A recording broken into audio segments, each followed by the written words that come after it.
And the Hagmann Report for today, it is Friday, June 13th. That's right, Friday the 13th, 2014. I'm Doug Hagmann, co-host along with my son Joe Hagmann. Together we are the Hagmann and Hagmann Report. We've got a fantastic show planned out for you tonight, a virtual potpourri of information, news, analysis, things that are important. Things are happening so fast today, folks, that it's just incredible.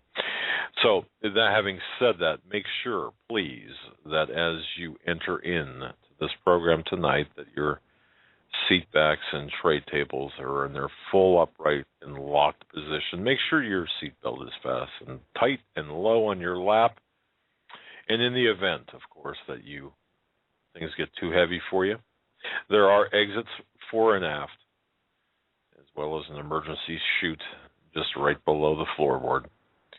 You can take either fore or aft or choose the chute. It's up to you. Folks, you're listening to the only show where the news is presented to you in 3D. And we were talking last night about issuing paper 3D glasses. So you've got them to look beyond the headlines, the bylines, the fog of disinformation that is presented to you on a platter every day. Folks, if you turned on the news in any way, shape, or form today. Not me. No? Not you? Nope. Well, I'll tell you what, if you did, what do you get? You get lie after lie after lie after lie after lie. If you turn on the radio, what do you get? You get partisan politics. You get cheerleaders from both sides, from the progressives to the conservatives. Cheerleaders. As I didn't listen to the news today sitting in the studio, I just heard you arguing with yourself. Well, it's a left brain, right brain thing.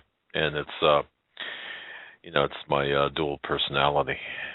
But folks, for the new listeners, I want to say hello to a number of people writing in to me from Wales, from UK, from Europe, several locations in Europe, from Canada, British Columbia. Hello up in British Columbia. Thanks for listening. From various states in the desert Southwest to the New England states, from Florida to Seattle. Welcome to the program tonight. Thanks for joining us. Folks, we broadcast live each and every weeknight, 8 to 11 p.m. Eastern. You can find us also on Christians United Broadcasting Network there. You can tune us in at the Hagmann and HagmannReport.com. We're so excited as well that we have a Hagmann and Hagmann app, listening app for you. And I will be doing a write-up on this as soon as I understand it, or as soon as Joe tells me what. And I have to apologize to Kevin for not getting in contact with you yet via phone. I was supposed to do that yesterday. I was supposed to do that today. I do apologize. I have a whole weekend ahead of me. And you will, right? You will get a hold of him because and if you guys you're holding me up. You call me. You're holding me up anytime. I'm holding you up? Yeah, exactly. From understanding what we need to do here with precision. Mm-hmm. Okay, so anyway. But thanks, folks, for your belief and your trust in us as we walk through this minefield of current events together. We're going to be talking a lot about what's happening right now in Iraq because, folks, you've got front row center seats to a stage play of the globalists. People aren't getting the news. Certainly is not providing you with the bigger picture in Iraq, what's taking place. America, the West, and the world, we're bearing witness to one of the most significant geopolitical events of the last century. What's taking place in Iraq is not just significant, but it's happening, folks, by design. And with the full permission, the imprimatur of Barack Hussein Obama, America's renegade in chief, and his inner circle of outlaws. Now, on this program, folks, we're pretty loose in terms of our callers. We let you go. We let you have your say. And we have the best audience in the world. We just have really two rules. Rule number one is, of course, Google is not a verb. We're introducing a second rule, however. And that rule is we refer to Obama. We've got a lot of respect for the presidency, the office of the president, the office. But in this case, we've got a renegade-in-chief. So when we're talking about Obama, he's not a commander-in-chief. He's not a president. I don't know if he's a renegade. Well, he's a renegade by definition, a renegade-in-chief. Okay, but technically, I would say he's not a independent of the elite agenda doing things at his own will. He is following orders. Correct. But renegade doesn't mean necessarily someone acting on their own volition. A renegade is an outlaw. So don't mind. That's all right. There's a dictionary right to your right there. Along with a thesaurus you can also use. But seriously, renegade-in-chief is our new title for Barack Hussein Obama. Barry Soetoro, actually. And you know what? He's called renegade, perhaps thousands times a day. I'll bet you, by the Secret Service. That's his super secret, not so super secret code name by the Secret Service, picked up by the White House Communications Agency. A renegade. So that's what he is. That's what we're going to call him, renegade-in-chief, and those around him in his inner circle, the band of his inner circle of outlaws. So so that's the only other rule we have. He's not a commander-in-chief. He's not the president, because actually he's never shown his constitutional eligibility to hold the office of president. He's shown what amounts to just zeros and ones on the computer screen. And that, of course, has been proven. Both the PDF file that's on the internet as well as the actual paper itself has been proven to be a forgery. But folks, what we're seeing with respect to Iraq, the rapid progression of events might cause those of us who are old enough, folks, if you remember, if you're old enough, you could reminisce about the fall of Saigon to the Viet Cong, April 30th, 1975. The grainy pictures on your television screen. Global stakes in this case, however, are exponentially higher, and the consequences to each of us individually and collectively, don't worry, they're soon going to become apparent. I was looking back through the articles I wrote over the last 2 years with the help of WR Intelligence Insider and others, and people are just not thinking big enough, or they're failing to see the larger theatrical production playing out before us. What we have seen and what we're presently seeing is the continuation of the run-up to World War III. The stage is being set, the players are being placed, the cast and crew are being positioned. The directors are, of course, positioning the people. We, the American government, the Western intelligence agencies, and even the military have equipped ISIS with the very equipment that they're using right now. Nope. See, they changed it. Obama gave a speech today on the events that were happening in Iraq, and he called it ISIL. No longer is it ISIS. Well, it is ISIL. ISIL. Let me address that. It will always be ISIS, and this is kind of an inside joke among the royal Illuminati families. ISIS. What is ISIS? What is ISIS? We've heard of ISIS, haven't we? If we've listened to Tom Horn, Chris Putnam, Steve Quayle, others. ISIS. Well, for over 3 millennia, Isis, the wife and sister of Osiris. How does that happen? The wife and sister of Osiris. And the mother of Horus. Well, she was the mythical goddess of Egypt. She was the personification of the faithful wife and devoted mother. Isis is the mistress of the words of power and the goddess of nature. She's the embodiment of magic. The lap of Isis is regarded as, get ready for this, the royal throne. Now, isn't that interesting? Isis is often depicted crowned with a throne, later with a disc and 2 horns. Guess what tree? And I was doing some research today. I've been working on several investigative reports and articles, columns. Guess what tree is sacred to Isis? Joe? What sacred to Isis, meaning the goddess deity? Isis, Okay. the Egyptian goddess Isis. Well, are we talking about the paganist roots and the fertility and the obelisks and the ancient religion that is and has been integrated into? Well, we're talking about the sacred tree. What tree is sacred to Isis? And I'll tell you what that. Without you having to guess, folks in the chat room.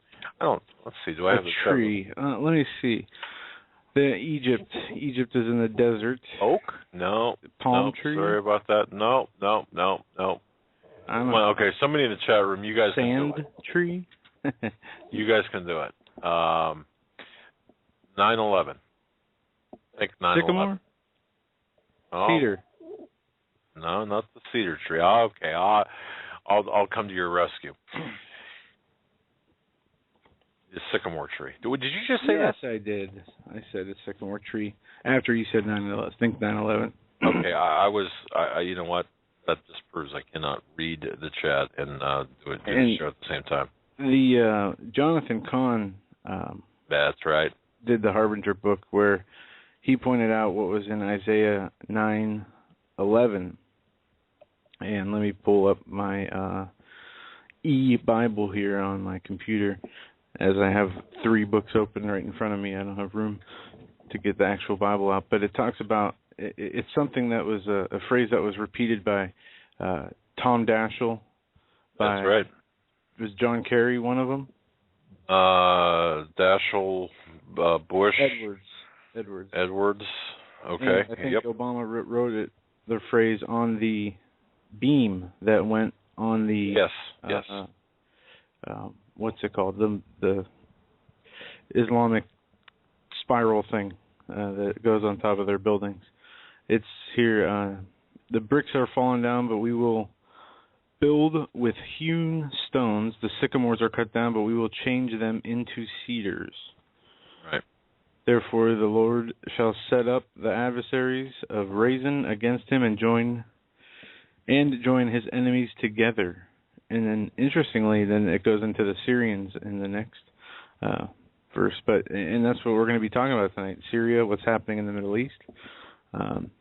What we're seeing, what's really going on, aside from what's being reported, there's a lot of things being reported, and there's a lot of pieces missing to why this is happening, how this has happened, and I'm just kind of coming around myself. Well, one of the things that, with respect to Iraq and ISIS, this group ISIS, it's the Islamic State of Iraq and Syria. Now, Obama is now referring to ISIS as ISIL, which is the Islamic State of Iraq and the Levant. But more precisely, very precisely, it is ISIS, and it's an inside joke or an insider's joke, not so funny, to refer to this Islamic terrorist group as ISIS, which has its roots and has its direct connections to the goddess Isis. And you might think, well, boy, you better double up on your meds, Doug, or stop taking them, or do something, because this all sounds really crazy. But folks, what is this all about? Can this happen by accident? Everything we're seeing taking place before us, is this all just one big misunderstanding? It's interesting because, as I've written many times before, we're seeing this theatrical production consisting of seemingly unrelated acts on the world stage. You've got the Arab Spring, you've got various things taking place throughout the Middle East. Although they're presented by the captured corporate media and their cheerleaders of partisan politics as either unfortunate and unforeseeable mishaps, or even worse, incompetence by the renegade in chief and his determined band of outlaws, folks, they're attributable to neither. Rather, what we're seeing is the opening scene of Act 2, which is the final cast placement in the run-up to World War III, as was always intended, separated only by a brief intermission due to the public exposure of Benghazi. It all comes back to two things: Syria and Benghazi. Iraq is being transformed into a nation-state level of hard-lined Al-Qaeda and Taliban-related terrorists, once again known as ISIS, or as the Islamic State of Iraq and Syria. Or Obama wants to get away from ISIS and throw in Levant. Now, folks, think about this. And I'm being very, very serious about this. I'm not being glib at all. But one can only imagine the sadness, the outrage, that as the veterans and the families of veterans, every American family who has been personally touched by the death, the disfigurement, or the permanent debilitation of their loved ones in the military, watching what's taking place in Iraq. Yes, reminiscent of Vietnam, indeed reminiscent of Vietnam. The sand and soil of a land far away has yet to absorb all of their blood that has been shed under the guise of freedom, and amid a patriotic fervor that's really been scripted by the studios of the globalists. Perhaps, I don't know, perhaps the advanced knowledge that we would turn over the controlling reins of Iraq. Maybe that was only known to the globalist scriptwriters and certain cast members. Maybe this is the reason, perhaps, that returning veterans would one day be considered a domestic terror threat, for wouldn't it indeed be an understandable response to such an insidious plot? I see this as Iraq as the stage production turning into a staging area. When John Kerry visited the Middle East back in December of last year, what did he do? What did he say?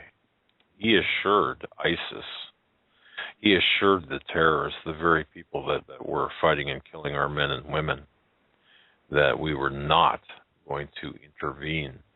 He left, they left, the United States, we left the storage depots full of weapons, Humvees, guns, ammunition, every weapon imaginable. Did we destroy them upon our exodus from Iraq? No. We never sent Drone 1 to destroy the weapons. We said we're not going to get involved. And we walked away, leaving the very Humvees driven by our guys, our men and women, to ISIS, to this formidable group that's cutting off the heads of Christians and cutting off the heads of those who are involved in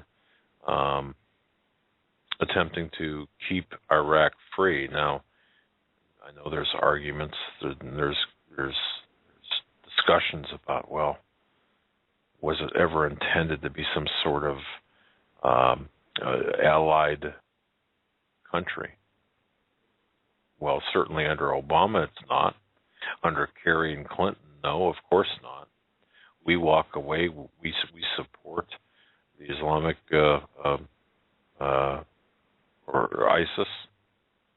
What do you think they're going to do aside from establishing this Islamic State in Iraq? Where are they headed? They're headed straight up. We talked about this before.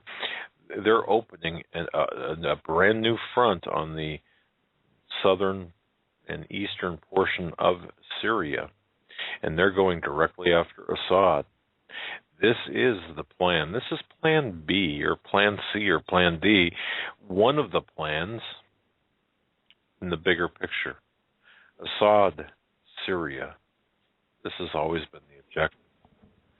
And what you're seeing right now is a few people talking about this. We were talking about this right after Benghazi. What was Benghazi all about? The exposure of the Ho Chi Minh Trail, as written by Michael Reagan in the article Building on the Kernel of Truth in the American Thinker, and as written in, I think, 40-some articles that I wrote at CanadaFreePress.com and HomelandSecurityUS.com. If you go to, very simply, if you go to the latter, if you go to HomelandSecurityUS.com, hover over investigative reports on the top right, click on investigative reports. Don't click on DHS Insider reports. Click on investigative reports. There you will find a listing of all of the articles that I did on investigative reports that I did on Benghazi, Libya, Syria, the run-up to World War III, giving you the program, the scorecard into what's happening today. And this is what it's all about. And isn't it interesting, if we go back and we look at these insider messages, we know the insiders communicate with each other. We know that the royal families, the Illuminatus, when I say royal families, I'm talking about the royal bloodlines, I suppose. We know that they have this communication, right? They do.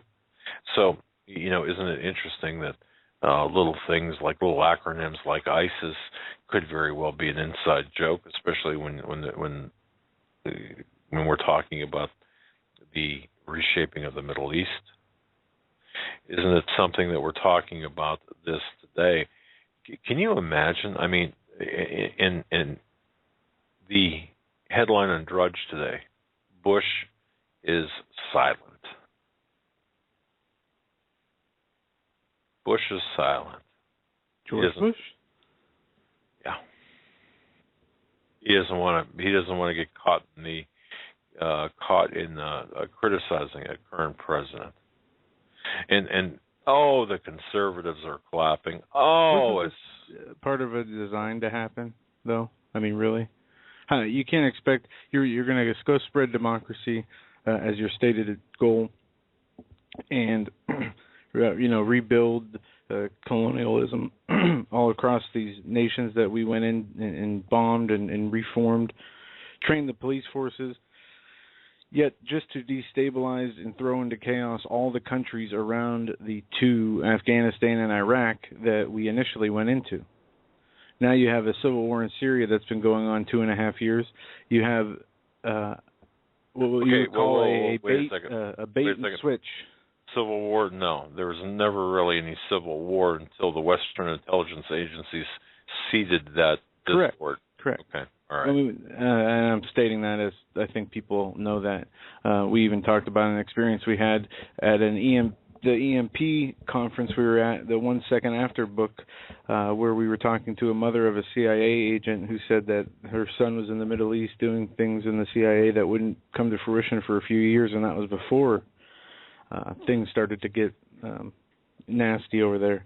And since then we've had Benghazi, we've had so many instances, gun running openly and secretly, and many other things that have come out. The people who are in this ISIS group, the Al-Qaedas, are U.S. creation.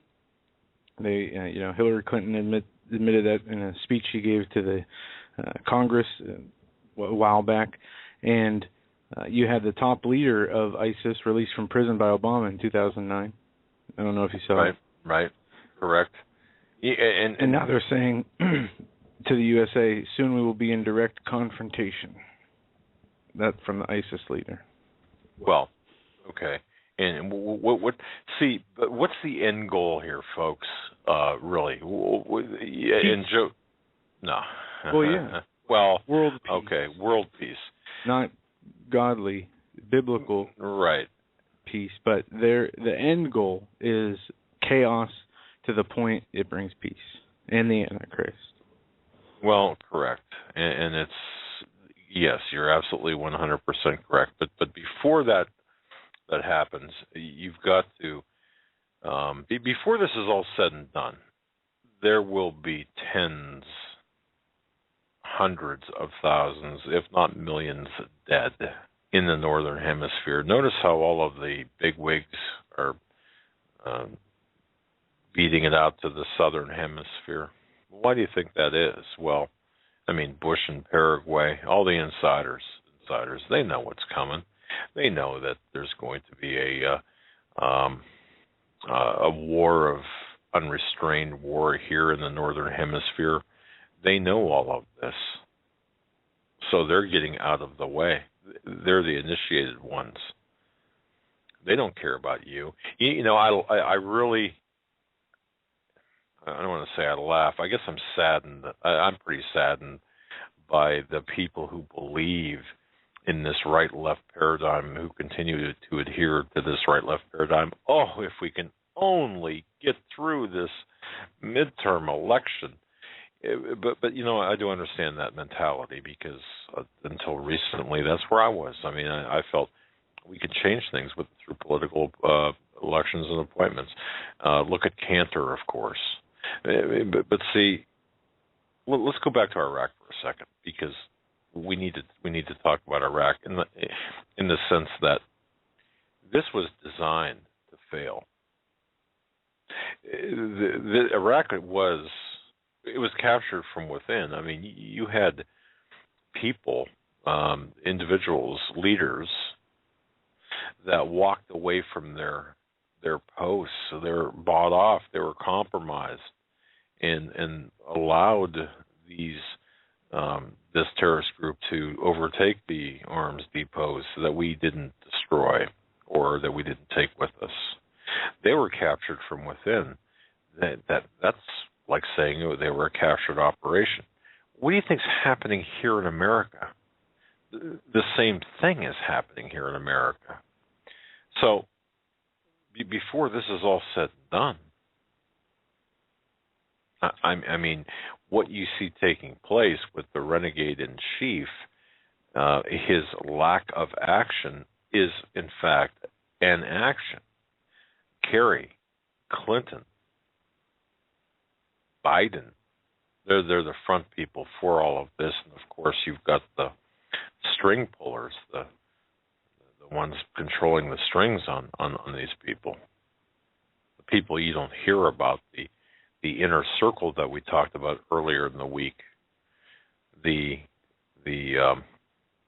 very power structure as discussed by G. Edward Griffin, modeled after the Jesuit order, and of course the inner circle of the elect, and then the outer circle of the various roundtables, and then the third outer circle, the front groups, the CFR, the Trilateral Commission, the Bilderberg Group. And folks, for those who believe that the Bilderberg Group, who met, 2 weeks ago now, or 2.5 weeks ago now, who met there, for those who believe that there were orders or that they actually crafted policy, no, they were just read in on the policy. You see, a lot of people, I believe, put too much emphasis on the fact that they've got this power. No, it's not that they've got the power. They're just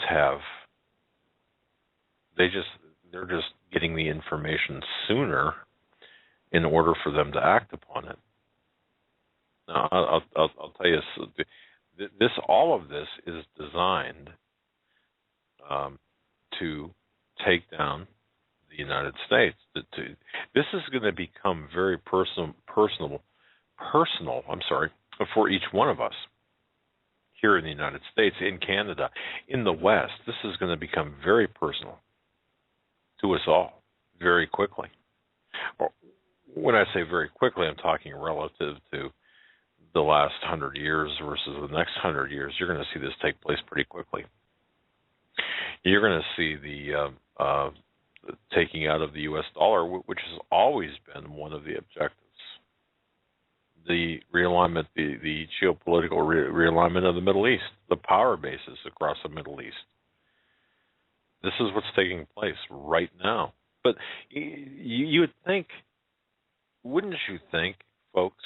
I mean, each one of you listening to this program, you're intelligent enough. Intelligent, period. You know things are not as they're portrayed on the evening news or the morning news shows or the entertainment shows on the talk radio with talk radio people on the AM and FM dials. But why aren't people looking and seeing the bigger picture? They're off with their talking to W earlier today, with their mint juleps, and of course we're entering into the summer season, the hot days of summer in D.C. inside the Beltway. Do you think anything is going to get done? Of course not. But more importantly, and more to the point, why aren't the American people plugged in, or the people in the West plugged into the bigger picture? Are you? I mean, how can anyone with any degree of intellect really believe that this is all just happenstance? Oh well, we just kind of walked away. We made a decision to leave ISIS alone, or made a decision not to get involved or send troops to Iraq. That gave ISIS a green light. You don't think they're going to take us up on the green light? We're watching as this group is organizing and taking over Iraq. What did these men and women die for? Why did they leave? Why did they leave body parts in the sands of Iraq? What was that for? What was it all for? Is it worth it? I'm going to tell you something. If my wife or my son or daughter or mother or father, aunt, uncle was one of those who were killed or injured in the war effort in Iraq, I would be extremely angry right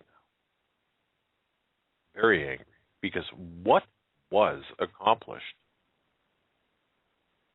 Could it be that the statement by Kissinger is really indeed true? That these military men are dumb, stupid cannon fodder? Oh, that says something, doesn't it? And what about the resignations and droves of people from the military? What happened in Iraq? Weren't there a lot of reassignments, resignations, people leaving? Of course. What's happening in America? The same thing. So where are we headed with all of this? This is just, we're talking about foreign policy right now. We're talking about Iraq. But right on the heels of all of this, of course, we've got this illegal immigrant invasion. And if you don't think that's planned, of course it's planned. With the blessings of the oh-so-precious Republicans, many of them, promise themselves. But the prize here, or the end result, is going to be, of course, killing the dollar and taking away the sovereignty of America, making America the pariah of the world, and we're well on our way. And I believe, folks, this is just my belief, and we can open it up to discussion, but I do believe that the powers, the real power behind the power, I believe that they're allowing Obama to take the fall. They're done with him. And if that's the case, what does that say about his future? Chaos? Chaos in every city? Chaos in the cities across the cities of America? Oh man. Yeah, I think that's possible. I really do. I believe that they're done with him. You know, it's interesting because today, Joe, that you and I were talking about this. Richard Rockefeller, the son of, is it the son of David or the son of John? Richard. It is the son of, it's John D. Rockefeller's great-grandson, or great-grandson. Richard Rockefeller was killed in a plane crash. Oh, Richard Rockefeller. Okay. After attending his father's 99th birthday. Dr. Richard Rockefeller, the great-grandson of Standard Oil co-founder John D. Rockefeller, died Friday morning in a plane crash near Westchester County. It goes on to say he was the only person on board. He was the pilot. David Rockefeller, his father, turned 99 yesterday, and he was leaving. And his plane really didn't make it up too high and crashed. Now, you might think that I'm ready for the loony bin, but how about that being a blood sacrifice? This possible. June Friday 13th. the 13th. You have and see, I don't know enough about blood sacrifices, but I do know that many who attain a certain level of fame seem to always have close people die tragically. A close person, a mother, a best friend. Whether it's a coincidence, whether it's a sacrifice to be famous.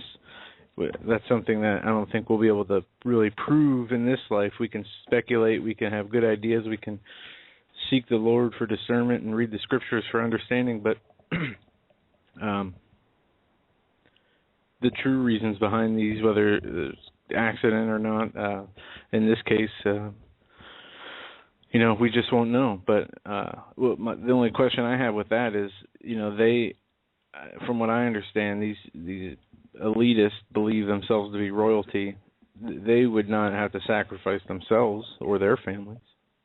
Oh no, they certainly do, and sometimes, I mean, you have to realize these people are insane. They're the products of the inbreeding that they hide in the castles and things. I can understand, but I don't know. It just, I guess, like I said, I had to do more research to the subject as a whole, and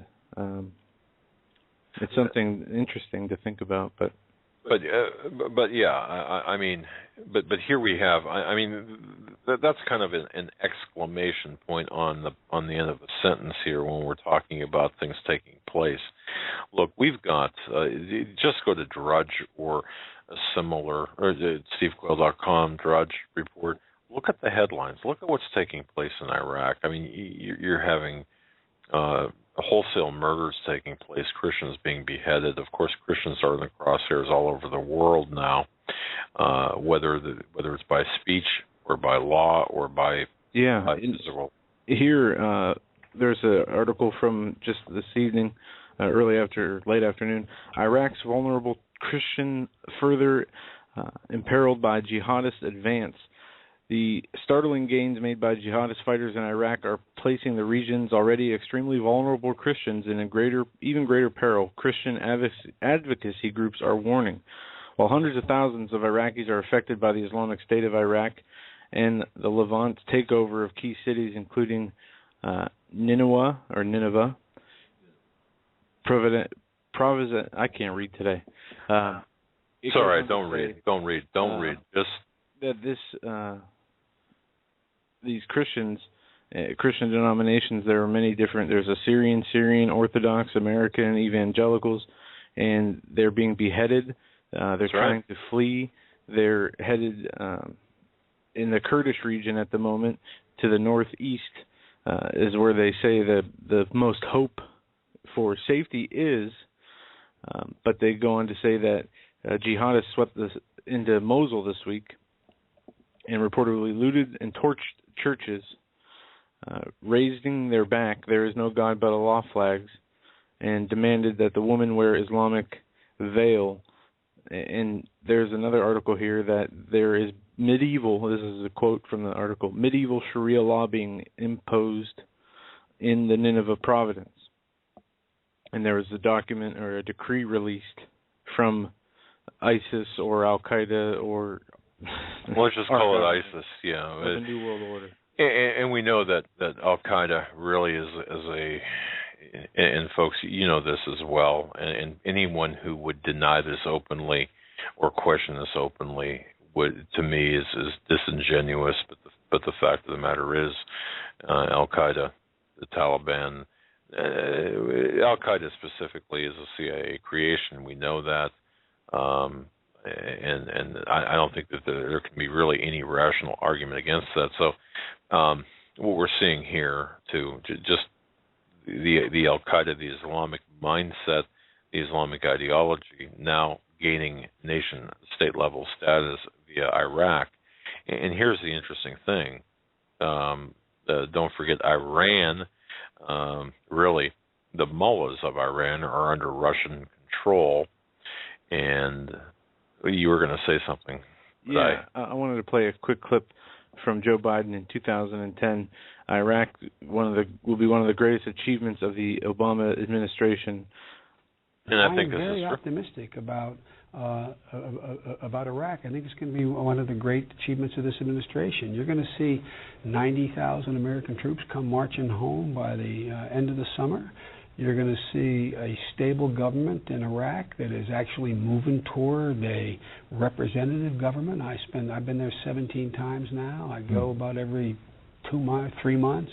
Is that what I know every one of the major players in all the segments of that society. It's impressed me. I've been impressed how they have been deciding to use the political process rather than guns to settle their differences. Iran nuclear, worry? A concern. Insert foot in mouth.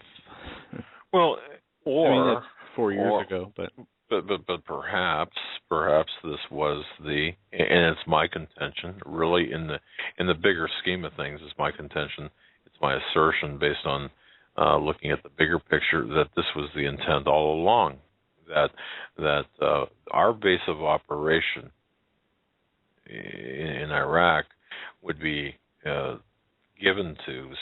ceded to the group ISIS. And again, remember that acronym and the significance of that acronym, because I do believe this has a very important role. I mean, the globalists are heavily involved in this Atlantean, pre-Adamic type of, or even historical in antiquity, the mythology of gods and of they believe, of course, they're descendants of gods, of the gods. So the bottom line here is the people who are really controlling the strings are looking at this in a much different fashion than the average person is. You and I, being average people, or let's just say the average person on the street, are looking at all of the events taking place across the Middle East and saying these are separate events. The Benghazi is not related to Syria. It's not related to Iraq. Libya is not related to anything. I mean, it's just out there. It's not related to the Arab Spring necessarily, although Gaddafi had to go. But why did Gaddafi have to go? You're looking at this great power shift, both economically and also ideology, or through the geopolitical realm as well. The economics, of course, is the killing off of the U.S. dollar. And don't forget, the only thing that's keeping the dollar afloat right now, almost literally in those words, is the free flow of oil and energy at reasonable market prices. So, how soon will that stop? Once the Islamic radical group or the terrorists that have been aided, and I say aided because that's exactly, if you don't do anything to stop, if you walk by someone who's getting the heck beat out of them and do nothing to stop it, don't even call 911 or whatever, as far as I'm concerned, you're complicit. If you see your neighbor's house, there's a little fire on the couch in the living room, and you don't call the fire department, or take steps to put it out, or take steps to get people out of that house. Cook my hot dogs. Yeah, well, that's Obama. So through Kerry gave the green light to the Islamic state of Iraq and Syria. And again, it's important that we keep it ISIS, not attempt to change it like Obama is. And notice how quickly, by the way, Wikipedia changes to accommodate the people, in power. But the fact of the matter is, this is all for show. This is all for entertainment. Our men and women, as far as I am concerned, in Iraq and Afghanistan have been nothing but cannon fodder. Have been used as cannon fodder, much like Kissinger had reportedly said, as reported by Woodward and Bernstein. So don't tell me I'm quoting some sort of conservative or neoconservative publication. It's Woodward and Bernstein quoting Kissinger, apparently in a conversation with Alexander Haig, where Kissinger referred to the military men. Yeah, exactly. Military men being nothing but dumb, stupid animals to be used as foreign pawns and foreign or policy. No, you're absolutely right. And this has been, we're seeing the events come to fruition. We're seeing them play out. These events have been in the planning, have been planned for a long time. It is from my research, it is my understanding that in the dark shadows of the evil that has been on this earth, that America was, in a way, unknowingly to the people, probably unknowingly to many of these founders and people involved, was set up to bring about the true end of the world. Or at least that's what they intended from their own writings that I've read. America and folks, America was designated as the new Atlantis that would lead the world to the Antichrist. Now, this is not saying that Obama is the Antichrist. I don't believe that for a moment. But the original nation, or our national bird, envisioned by the Masonic leadership back in the late 1700s, was not the American eagle, but the phoenix.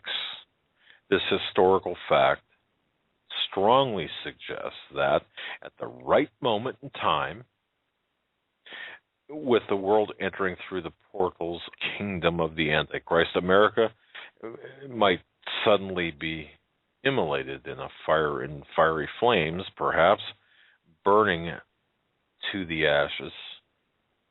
Out of these ashes, the New World Order would arise. That's according to David Bay of Cutting Edge Ministries. Now, isn't it interesting that Manly Hall, a 33rd degree Freemason in the Secret Destiny of America, did say exactly what you just said, Joe, that the rise of the Christian church broke up the intellectual pattern of the classical pagan world by persecution of this pattern's ideologies that drove secret societies into greater secrecy. The pagan intellectuals then reclothed their original ideas in a garment of Christian type of ideology, but bestowed the keys of the symbolism only upon those duly initiated and bound to secrecy by their vows. That is, of course, those are the words of Manly P. Hall. So in other words, what we're seeing, what the question is, could the United States have been set up to generate this end of the world scenario or the Antichrist? Absolutely. I mean, just from one publication I read from 1651, it talks about instituting the doctrine of politics, which set up really what we see today. You couldn't see it really back then, but a false choice, a false two-party system. You're picking. That's right.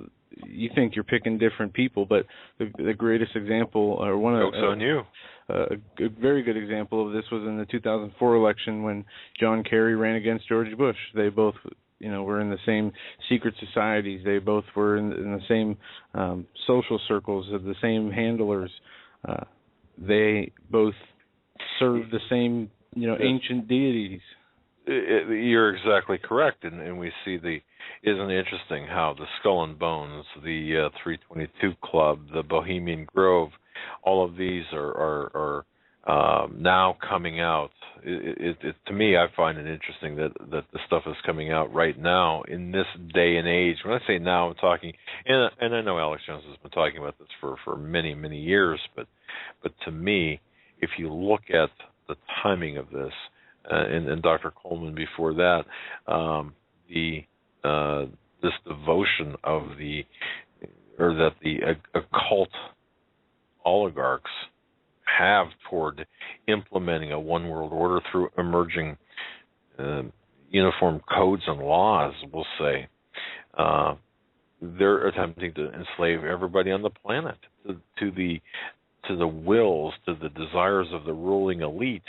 So there's a connection between, for example, the highest levels of Freemasonry, the Skull and Bone Society, in which George W. Bush is a member, and the knowledge that the Illuminati or the Mariah Conquering Wind, now that's the title by which occult insiders identify themselves.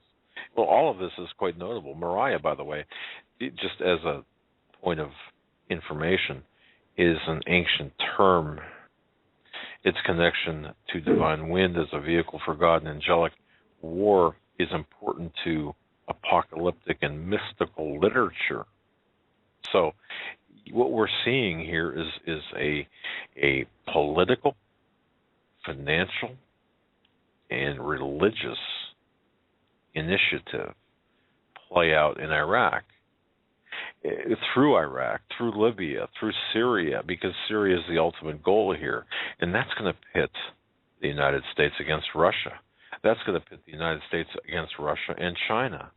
And don't you read, for example, on places like Rogue Money and other such web forums that we are seeing now things take place economically that is putting the dollar, for example, putting our money, our toil into peril. By the way, Moriah is the sacred mountain on which Abraham went to sacrifice his son Isaac before the angel of God called out of the sky and stopped him. Moriah is also the location of the original Temple Mount in Jerusalem. When I refer to Moriah, the conquering wind, that's what I'm referring to in terms of the Illuminati. They're known as Moriah, Moriah conquering wind, but Moriah is named after, or that's what we're talking about here. That's what Moriah is referenced. We're talking about the Committee of 300, which has got, a 170-year history or so of intellectuals assembled to form this totalitarian, absolutely controlled new society. Except it's not new; it's old. It's the new old society. It's striving for a single world government, as described, for example, by H.G. Wells. This is an open conspiracy. This is plans for a world revolution, plain and simple. What you're seeing in Iraq is part of this larger theatrical stage production for that part of the world. And people really need to understand this. Where all of the players here, especially here in the United States and Great Britain and France and all of the NATO players, They are a part of setting this up. If you think we're losing Iraq, look, we mentioned Rockefeller dying in a plane crash. It's common knowledge among the elite that blood sacrifices do occur before something big happens. They'll sacrifice one of their own. Oftentimes, the number 3 or 13 is involved because of occult numerology. What do we have? This Rockefeller going on the Friday the 13th. But the fact of the matter is, I do believe that we could take this and look at this and say, well, wait a minute, maybe this is a sign of something to come, an omen. This presages something big about to happen over in the Iraq, whether it be the fall of Baghdad or whatever. But you had talked about the United States being set up to perhaps generate the final blows, the final chapter, generate the Antichrist. Don't forget, January 4th, 2007, that's when Nancy Pelosi assumed her role as Speaker of the House at the opening of the 110th Congress.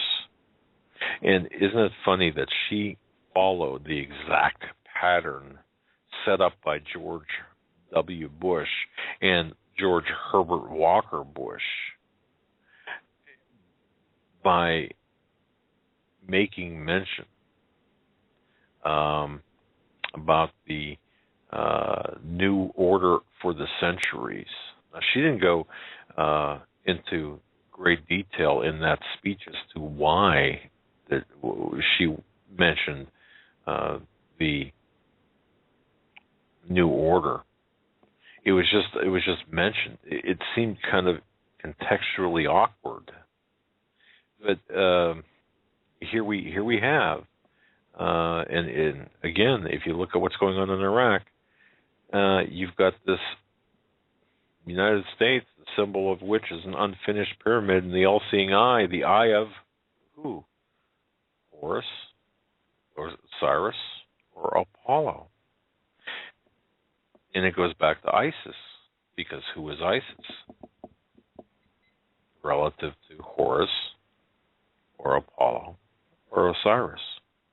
And we're talking about the Great Seal of the United States in the first place, and we're talking about this self-immolation by the Phoenix. A lot of symbology here. Really. Folks, you're listening to the Hagmann and Hagmann Report on this, the Friday the 13th day of June 2014. I'm Doug Hagmann. With me is my co-host, Joe Hagmann, getting into some pretty heavy analysis on what is taking place in Iraq. And we're going to be moving on. We are talking about what is happening in Iraq. We were talking about what is happening in Iraq in the first hour. Also, we're expecting our intelligence insider W to call in and weigh in on and give us his take of what he understands. But we are waiting first for the main headline to get off of Drudge. W stays silent. And when I saw that headline, I said, Dad, screen capture that and send it to W. Yeah, and actually what we did was we had to actually locate the bat phone and then use the bat signal to signal him and say, hey, is this true? Have you remained silent? Are you remaining silent? If so, why? But he said that he's got some things to do, and then of course he'll weigh in for a little bit. And let me issue a statement too, if I might, about our insiders, whether it be W as we refer to him, V as we refer to him, the individual that we only need 24 more. Yeah. Some. Well, I could. Absolutely. 24 more initials. And I'm mentioning W and V in particular, and also my source within the DHS, previous and present. Now, there's where it starts and ends. Those 4 individuals. When we deal with anonymous sources, and I want to be very clear on this, For example, V, W, semi-anonymous. I mean, you hear their voice.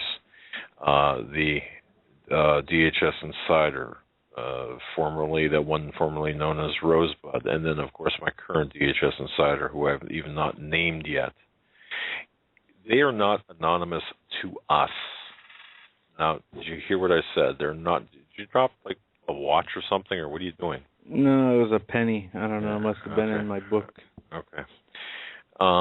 The fact of the matter is they're not anonymous to us. We know their bona fides. We know their credentials. We know their records. We know in some cases, we've either, well, in every case, I believe, we've met them face to face. We know who they are. Period. So V, W, the two DHS insiders that we're talking about, we have met them face to face and know exactly who they are, what positions they hold, what their bona fides are. Now, having said that, they're not anonymous to us. They're attempting to keep a relatively low profile, and I'm sure, that they're known within certain intelligence circles. Their identity is known, and I'm sure some of you might even know them. I know that a couple of people do know our intelligence insider, for example. But the fact of the matter is, they've been vetted. End of story. Anyone else has not been vetted, and they do not carry the same weight as those individuals I've mentioned. And I hope that's clear to people. I hope that's clear. I don't know how else to say listening. I think I got what you said, but I caught it. I know you weren't listening. I'm Clint, that's why this book. That's why I use this. Read on your own time. No, I know. It's a book called The Life of Washington, and we're talking about the establishment of America. That's right. And that's right. The purposes behind it, and there's some pretty interesting things in here. Well, actually, that does go to our topic tonight, and that's part of what you did isolate some interesting points about the founding of our country. There is a admitted secret relationship between Great Britain and the U.S. even after its independence. Which, we always ask the question, what stopped the biggest military power from, overtaking America in the Revolutionary War? I do believe that America won the war, but, what stopped? The question is raised in this book, why weren't, they could have sent many more soldiers over to continue fighting until they won, but they didn't. And it says that, I believe his name is, what do they call him here? Lord something. He was the one of the heads of the Parliament of England or the UK or Great Britain, right. And Washington and him and George Washington, Lord Dunmore, and they were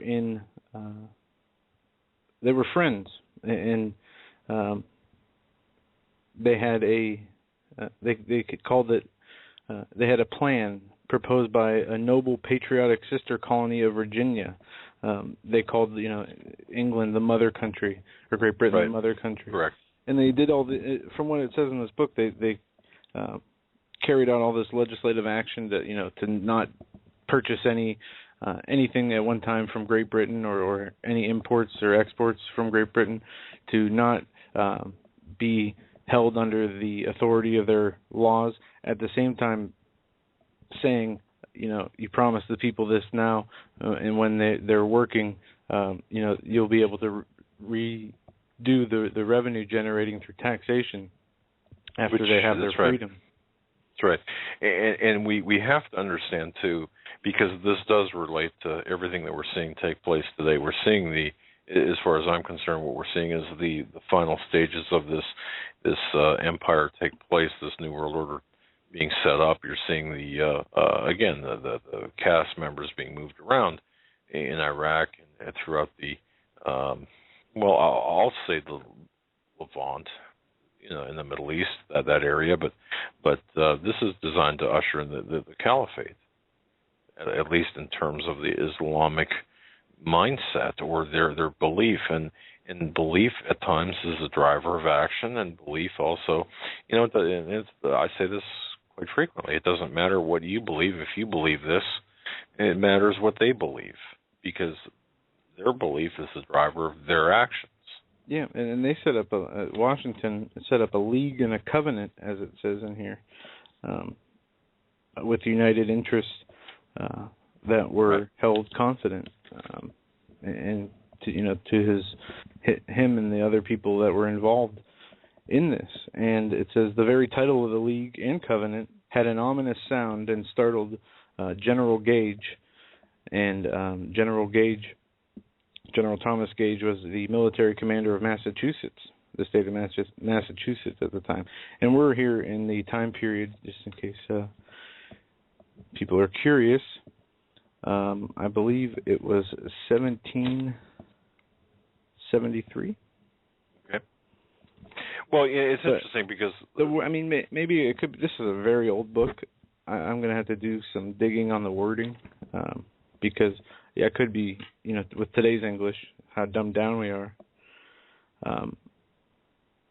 Well, I could be reading into things that aren't there, but one thing we know is respected historians have looked upon America and Washington. You're talking about George Washington, and I'm going to bring this back around to Iraq and what's going on, taking place, including the economy as well.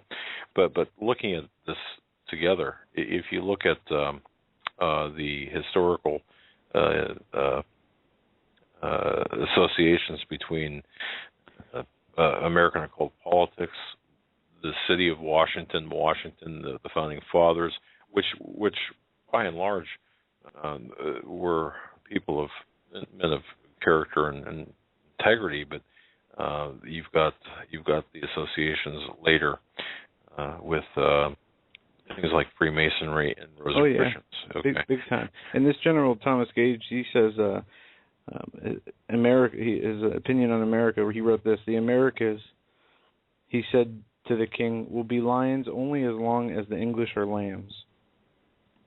Right, and now, and this is important because look at the role Great Britain, the English, the United Kingdom is playing in the world affairs, in particular, being a part and parcel to America as we progress down this path of unrighteousness in Iraq, and how we are being set up for the slaughter. Who's going to save us, or appear to save us, is going to be the United Kingdom. And where's the monetary system going to arise from the ashes from? It's going to be the City of London. And who's going to superintend that? Some say the Vatican, others say, but the ultimate power will be from the City of London. But when you mentioned Washington, it's interesting because,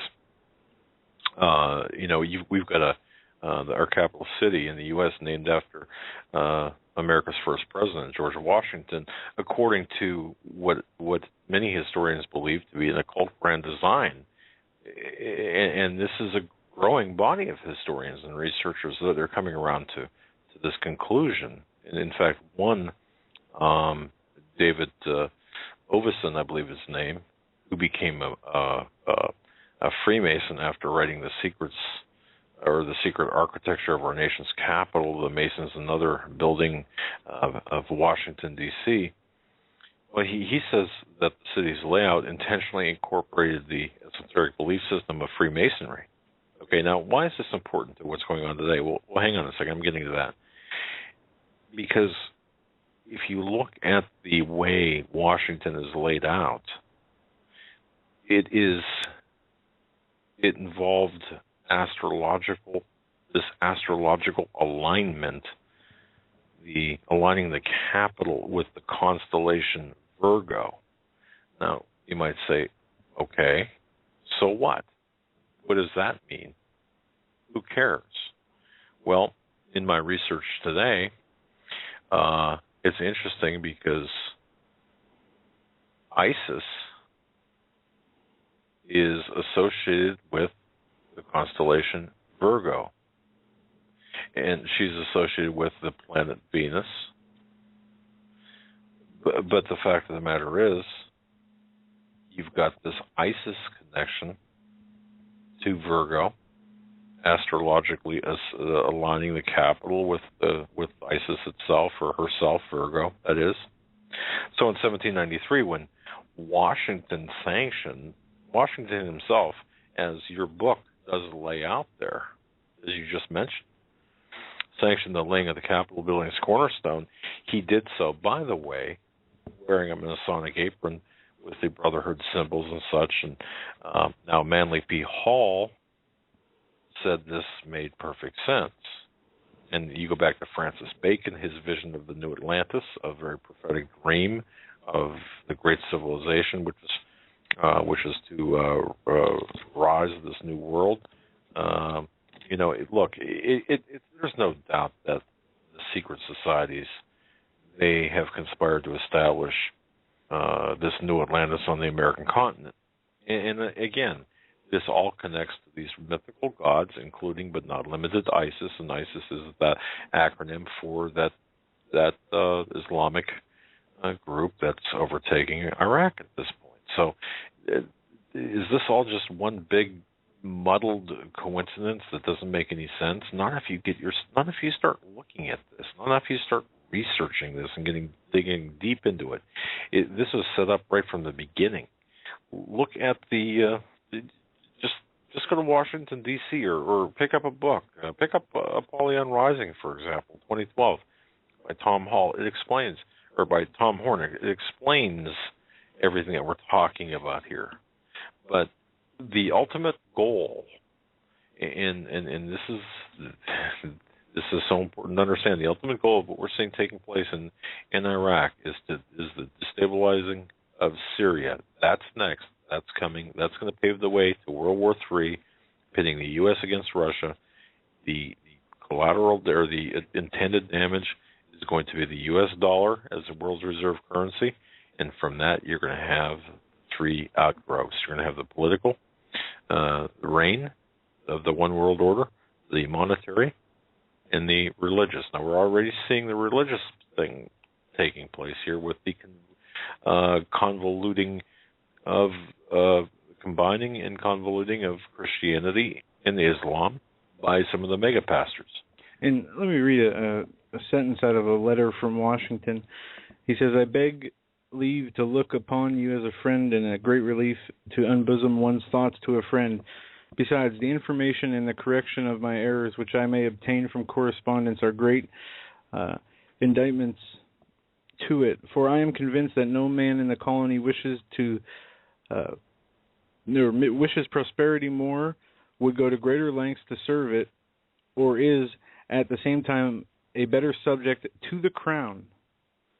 Pray excuse these compliments; they may be tolerable from a friend."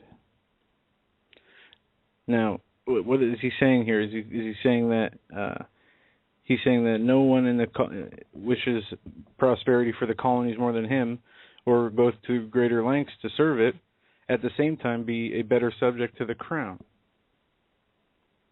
All right. No. You're muted.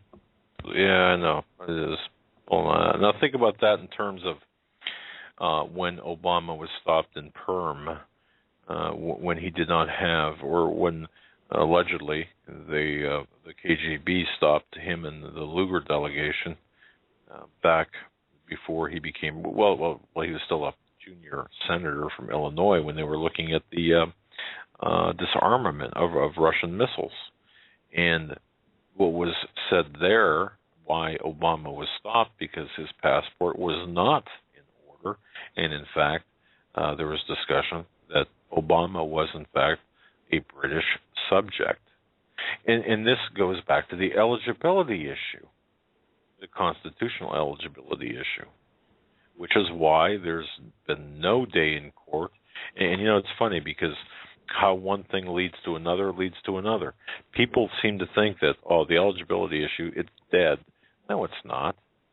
People think that the eligibility issue was proven in some court somewhere to be a moot point. No, it was never heard in court, any court, anywhere in America. So who or to what country is Obama allied with? Where does his allegiance lie? Where does his citizenship lie? What would happen if we found out that Obama was a product of the CIA? But we'll say even different. Well, I'll say it even differently. What would happen if we found out that Obama was a KGB agent or a secret Saudi agent in disguise? I don't believe he is, but think about that. We don't know for a fact. I mean, he could be, couldn't he? We don't know. Would that make a difference? Of course it would. But see, we were told right from the onset. Wow. We were told right from the onset that Obama was in fact, or that the constitutional eligibility issue was a dead issue and a distraction. Well, at what point do we stop distractions? Or at what point do we determine that things are distractions versus real issues? Is Iraq a distraction? Is our economic woes, are they distractions? Listen to this. While Washington was journeying to the approach for the meeting of the General Congress at Philadelphia, Washington was joined at Mount Vernon by Patrick Henry, Edmund Pendleton, and they performed the journey together on horseback.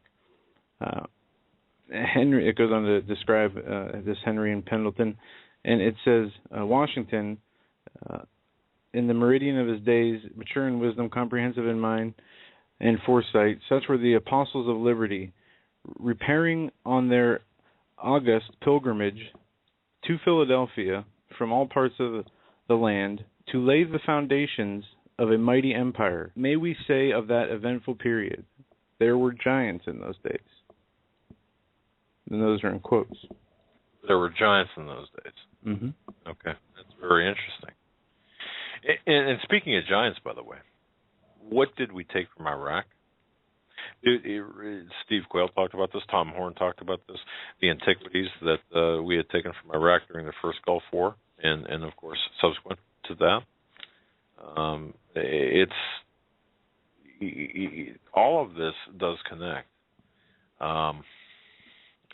To me, anyway, all of this does connect, and people have sent emails asking why we're strong on the Bible, on Scripture, on scriptural, on our scriptural presence, and I want to thank the people who sent emails in saying, "Hey, don't waver from that." Well, if we look back at the early traces of corruption, and we look at how things play out with evidence suggesting that the earliest legends of mythology were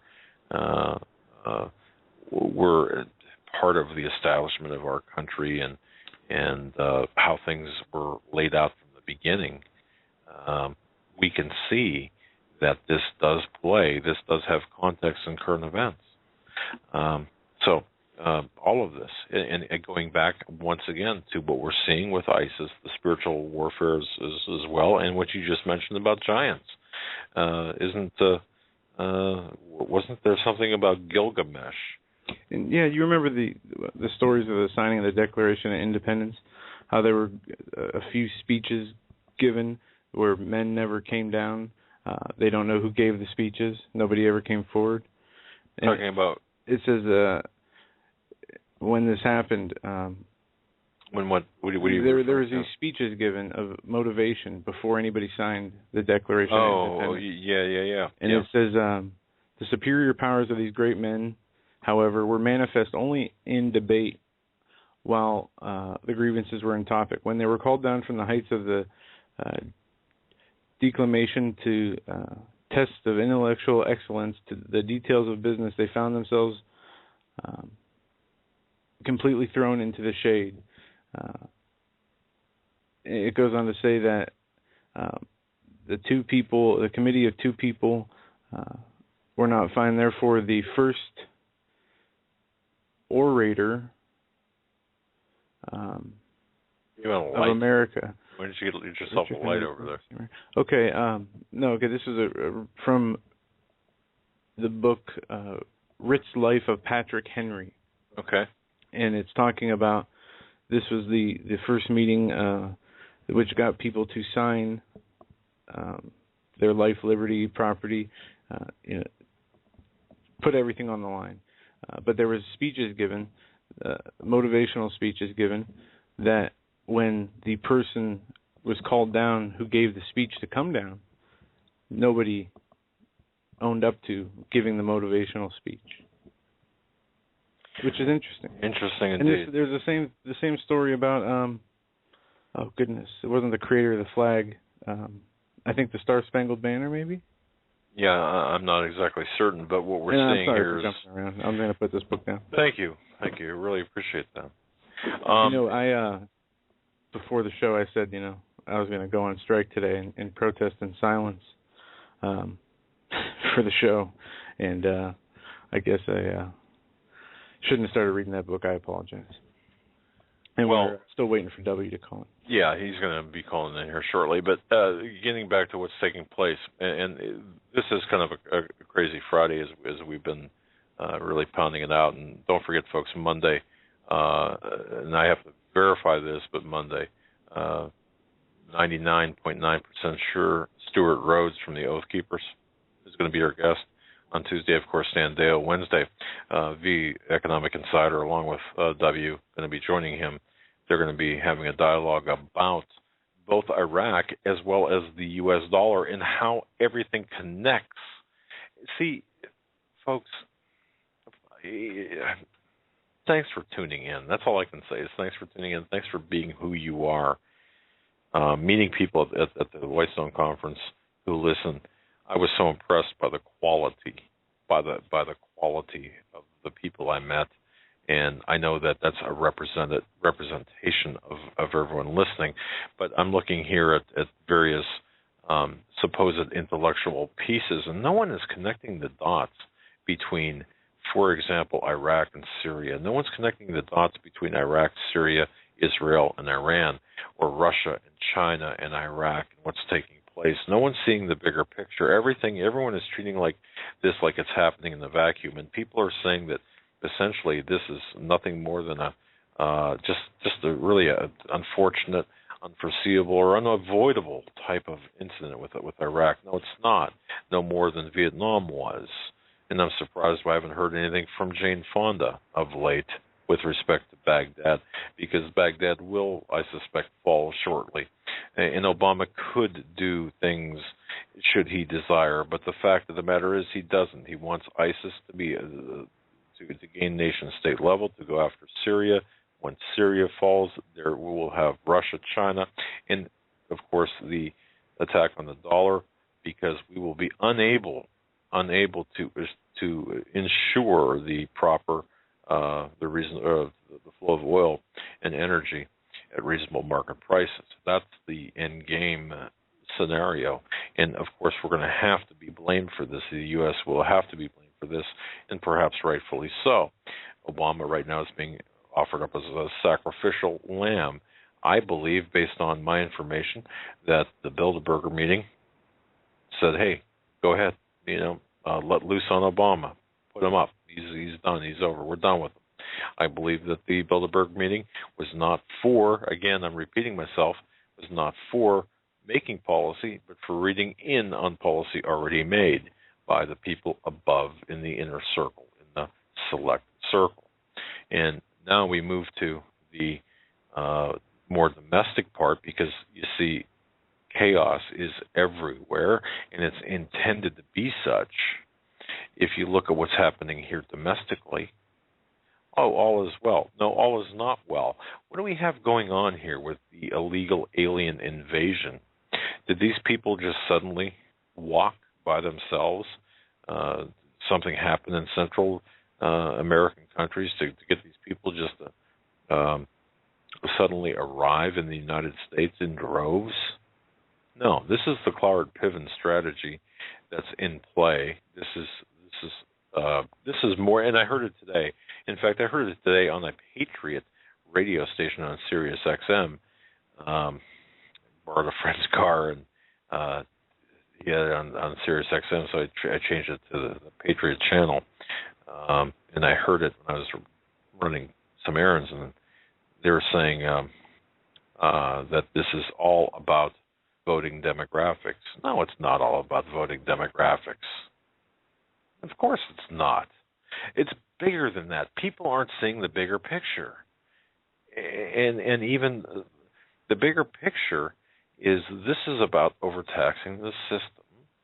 This is about taking and not just stressing America, but destroying America, the fabric of America, all aspects of America.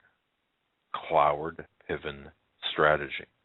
These decisions are made at a higher level, and of course Mexico and other Central American countries are following orders from the globalists to do this. The Committee of 300, the inner circle, people within the inner sanctum, as Cecil Rhodes had discussed. Edward Griffin had talked about in his lecture about the Quigley formula, talking about Cecil Rhodes. Everyone thinks of the Rhodes Scholarship as such a great thing, and Bill Clinton being a Rhodes Scholar. Oh, my goodness, there can't be anything more than that. Oh, really? Well, you've got to...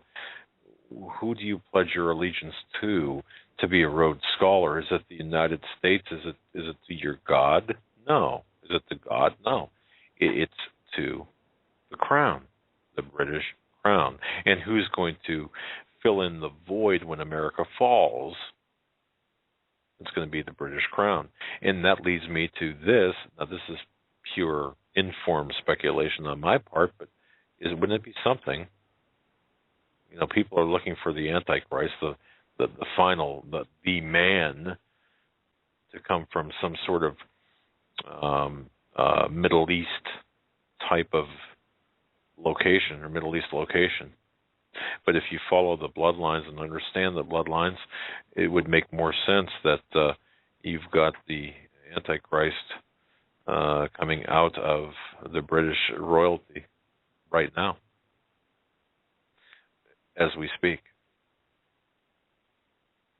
But all of this together, you know, all of this together is, and I find it funny, or not funny, but I find it interesting that you've got George H.W. Bush. By the way, George H.W. Bush, and W can talk about this as well.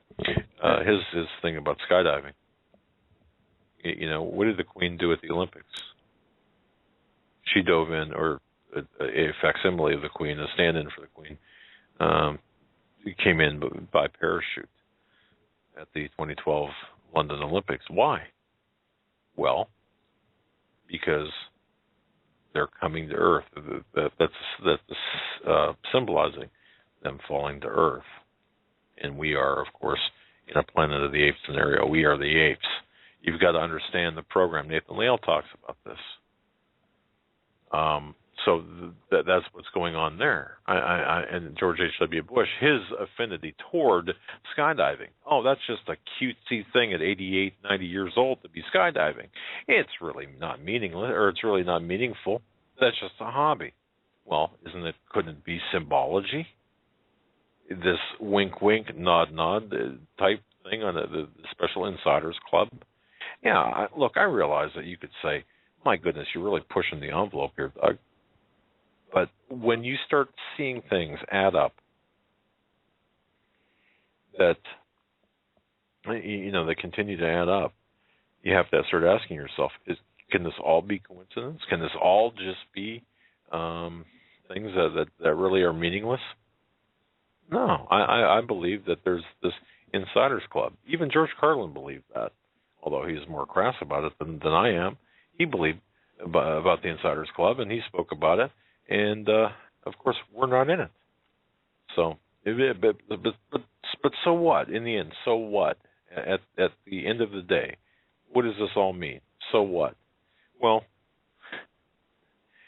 at the end of the day, we're looking at the creation of a one-world governance through Iraq, through what's taking place in Iraq, taking out the U.S. dollar, and through the Obamacare, Affordable Care Act, consolidating all of the personal information, against or on us and our children and our children's children for the purposes of what? For health care? No, for two reasons. Number one, to destroy 1/6 of the nation's economy, which has already happened. Even if we walked Obamacare, people are yelling, repeal Obamacare.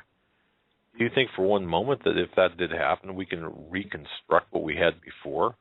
Of course not. It's already been, no, we're too far down the road. And the Democrats, Republicans have allowed this to happen. It doesn't matter. It transcends politics. You're talking about a globalist agenda, NAFTA, GATT, the Trans-Pacific Partnership, which is going on right now. All of this. And, oh, by the way, the invasion of the alien children into America, where do you think that's going to end up? How do you think that's going to play out ultimately if it continues? Biden's already calling more in. If it continues, where's it going? Well, ultimately, you're going to have this merging, this melding of Mexico, U.S., and Canada. Well, how can that be? Why would that be? Because we're losing our national identities, whether through trade, whether through the erosion of our borders, our southern border, or through trade on our northern border, and other things going on. We're losing our sovereignty, and so are the other countries. Do you think that Canada is really excited about coming into a North American Union? The people of Canada, of course not. No more than Americans are excited about this. So all of this ties together. But if people think that Bush is keeping quiet, for example, just to be what would you call that? Ethical, as an ex-president, about what's taking place right now? No. To me, silence is complicity. Silence is consent. Mm-hmm. Very much so. And if we can, I would like to move on to a few other subjects that are important real quick if we can. I'm going to start with this audio. The React, Pentagon giving U.S. police hefty armored utility trucks. Monday. Well, surplus military trucks are getting a new lease on life. The Pentagon giving away thousands of the armored vehicles to police forces across the country. But some critics say this is the last thing local law enforcement needs. Jonathan Sari, live in Atlanta. So give us the details on this one, Jonathan. Hi, Arthel. Well, it's equipment the military no longer needs, now being offered to trusted allies overseas, but also for police use right here on American soil. As wars in Iraq and Afghanistan wind down, surplus military equipment designed for the battlefield is going to local police departments, including hundreds of MRAPs, mine-resistant ambush-protected vehicles. Whenever we go out on high-risk warrants, if a situation goes bad, our officers can get into it. They have cover, and it won't be shot. For the sheriff's office in Florence, South Carolina, acquiring this MRAP was a no-brainer. It didn't cost them a dime. And if local law enforcement can use them, it's a benefit to the taxpayer. They don't have to go out and buy like capability, and they're able to benefit from what the government no longer needs. But the military transfer program also has its critics who say the equipment is over. Okay, that was cut short for some reason, but the sheriff says cops need more MRAP war vehicles because America is a war zone. This from the Army Times. An Indiana sheriff justified his department's purchase of a mine-resistant ambush-protected MRAP military vehicle because the United States of America has become a war zone. Indiana is not the only place where they the military has recently given local police departments MRAPs. You have just in the last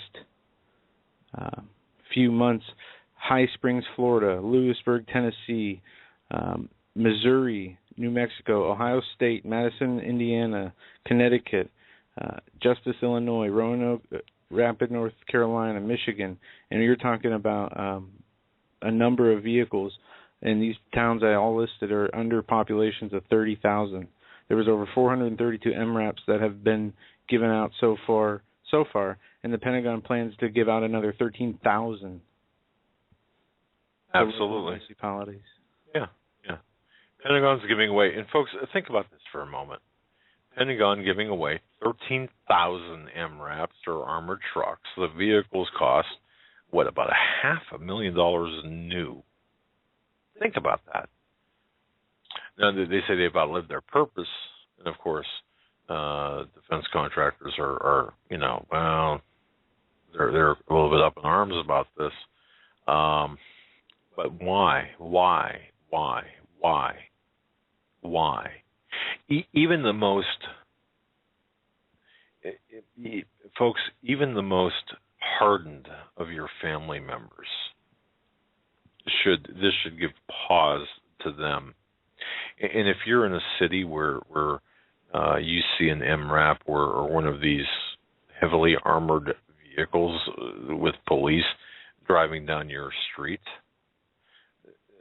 is this what we have come to in this country? And that's not the most disturbing news coming out of the Pentagon today.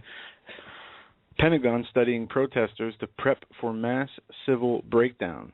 The Department of Defense has dispersed some funds to universities that scientists might study the dynamics of civil unrest and how the U.S. military might best respond. It's called the Minerva Research Initiative.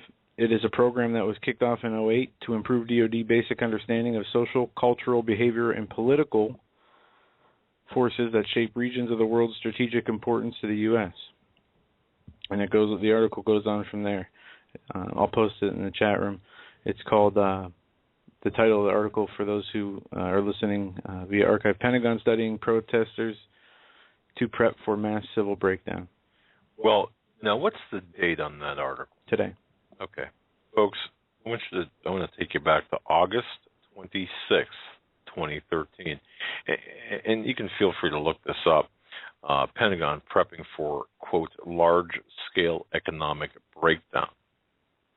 And this is a story by Anthony Gucciardi, dated August 26, 2013, updated, that was actually filed on August 26, 2013. High-level government documents reveal that the Pentagon is preparing in full force for large-scale economic meltdown and massive revolt via the U.S. public. Right on the money. And in this article, in the last, and Aaron Fitzgerald, a key program manager with the U.S. Naval Postgraduate School, said that by better understanding these conflicts and their causes beforehand, the Department of Defense can better prepare for the dynamic future security environment. Meaning, in his statement, it's almost a foregone conclusion. Well, exactly.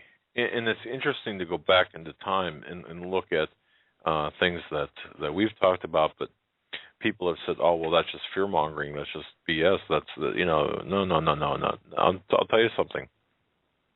The military is, in fact, a DoD report discusses how the Defense Department would be forced by circumstances to come in and stop.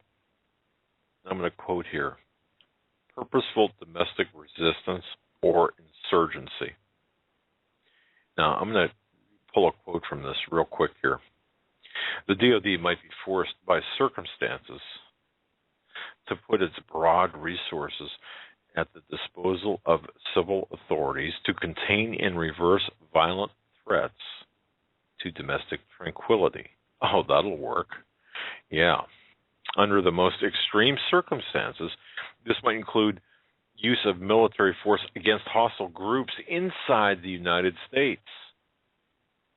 Well, hey, Pentagon, what about Jamaat al-Fuqra, the Muslims of the Americas that are all throughout the United States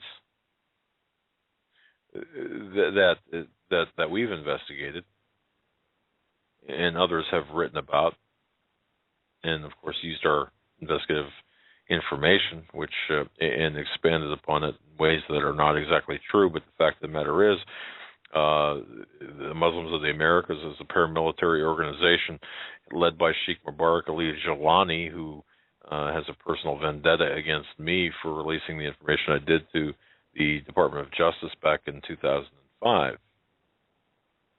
And that's on his website, where he names me as the cause of every ill from anti-Semitism to gosh, you name it, to the starting of World War III. But the Department of Defense would be, by necessity, an essential enabling hub for continuity of political authority in a multi-state or national civil conflict or disturbance. So what they're saying here, this is back in 2013, August, and again now they're putting their money or assets where their pens were. Now they said we need to prepare for this. Now they are preparing for this, but for what? To what end? Are we going to have bloodshed on the street? Are we going to have military assets? Of course we are. We do already, but more. So what are they expecting? Are they doing this just because drugs are so bad? No. They're doing this because there is something in the works. And you know, it gets me sometimes, whether it's Charles Krauthammer, whether it's George Will or Britt Hume or Chris Wallace, I'm trying to think of other people that are these intellectual journalists who sit there at round tables and scoff and say, "Oh, this is just nothing more than they poo-poo this information. This is nothing more than hyperbole."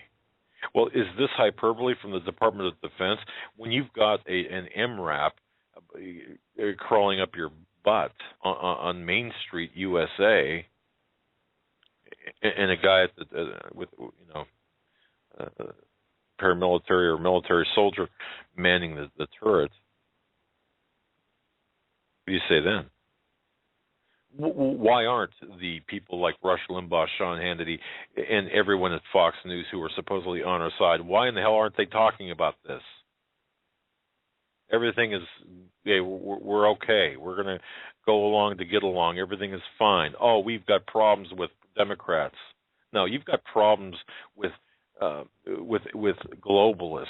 You've got problems with the people that want to subjugate you and well, maybe not you personally. Maybe you've worked out a deal with them, but us, the normal people, we're going to be making the Nike shoes and we're going to be the cheap labor for the Chinese when they come in and take over and continue to take over our property, our land, our resources, because of the Ponzi scheme that is the Federal Reserve.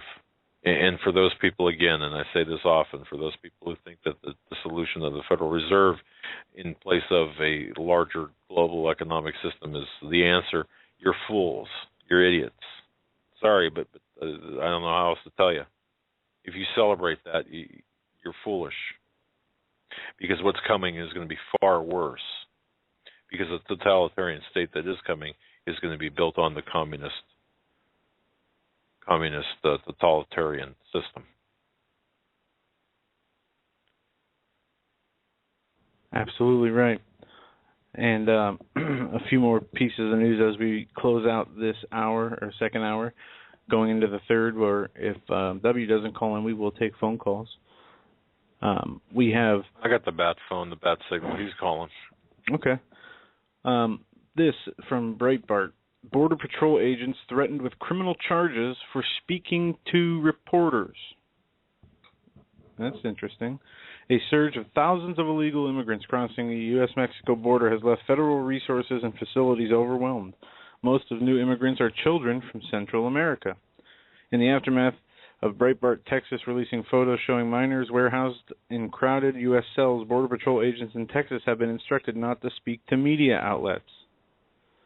No, wait a second. Or face criminal charges. Who's been instructed? Border Patrol agents. Also, there's an immigration facility. The Obama administration has forbidden lawmakers or anybody from taking photos of this illegal immigration facility.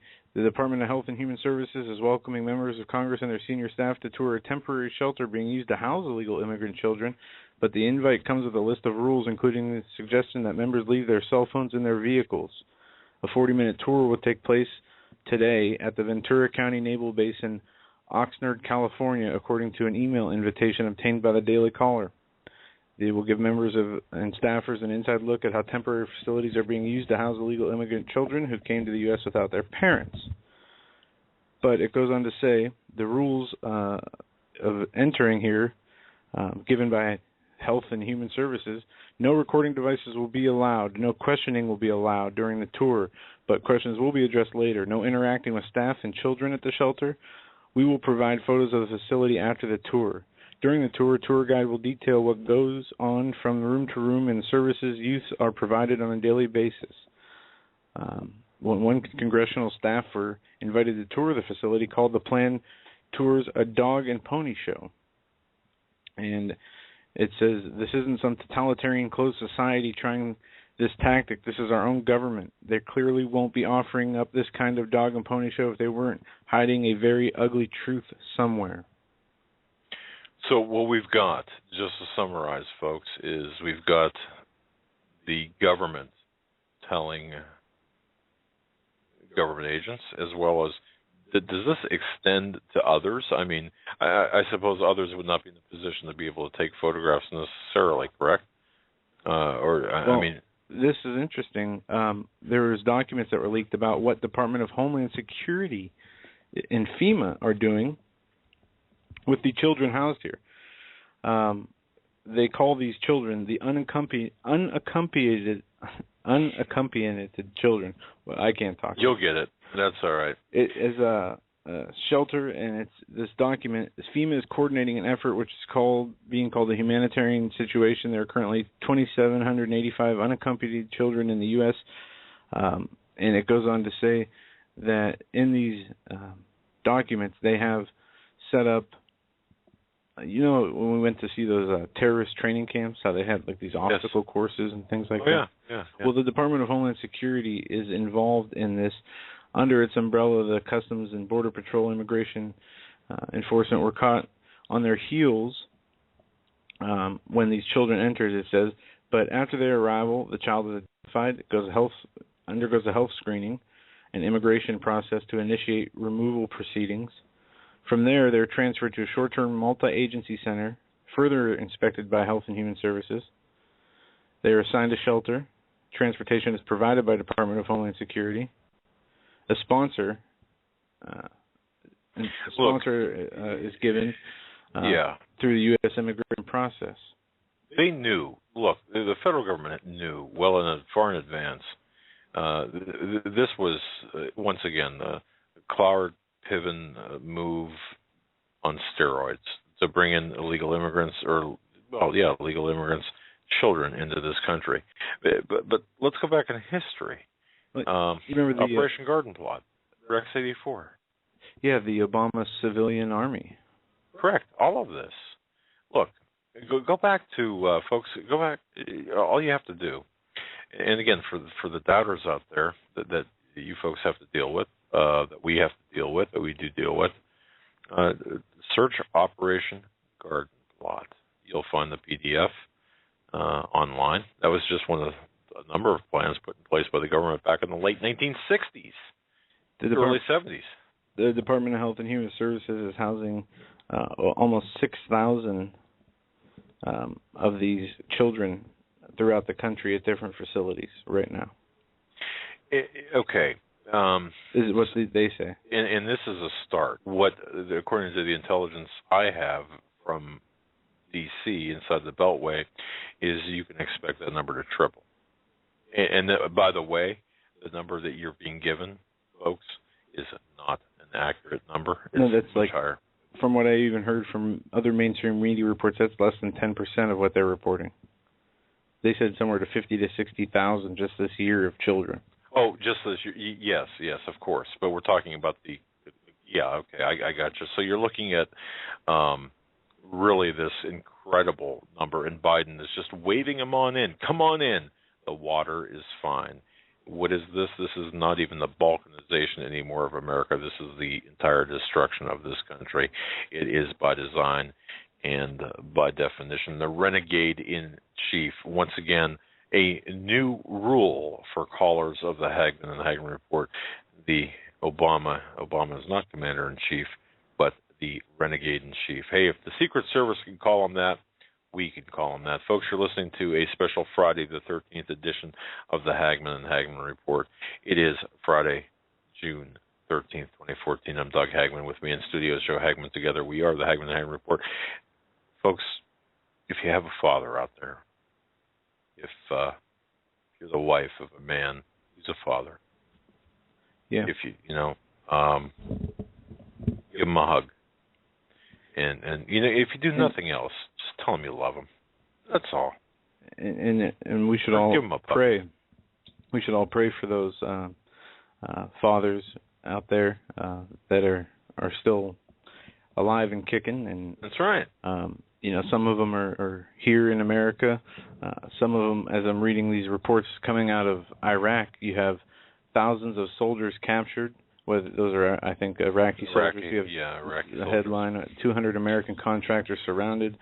There's a lot of chaos and uncertainty in this world, and we need to take the advantage of every moment we have in relative peace and safety. Because, folks, that peace and safety, the world as you know it, and I'm not trying to scare you, and I'm not trying to be hyping you up, but the world as you know it is going to change. You're going to wake up and it's going to be different. And that's the truth. And if people are scared by it, then that's something that they need to come to terms with. We're told, after we've seen an enlightenment, so to speak, that the world will continue to get darker. The worst of times are coming. Nevertheless, we have the Lord to depend on, so we'll never be left without. But it will come and it will get worse. Edition of the Hagmann and Hagmann Report. We're getting reports of no sound on BTR. If we have a representative from BTR listening to this, please check into the fact that there's no sound. People are saying after they refreshed that they got sound back. I don't know if that was a temporary glitch or what, but this is the second time this week.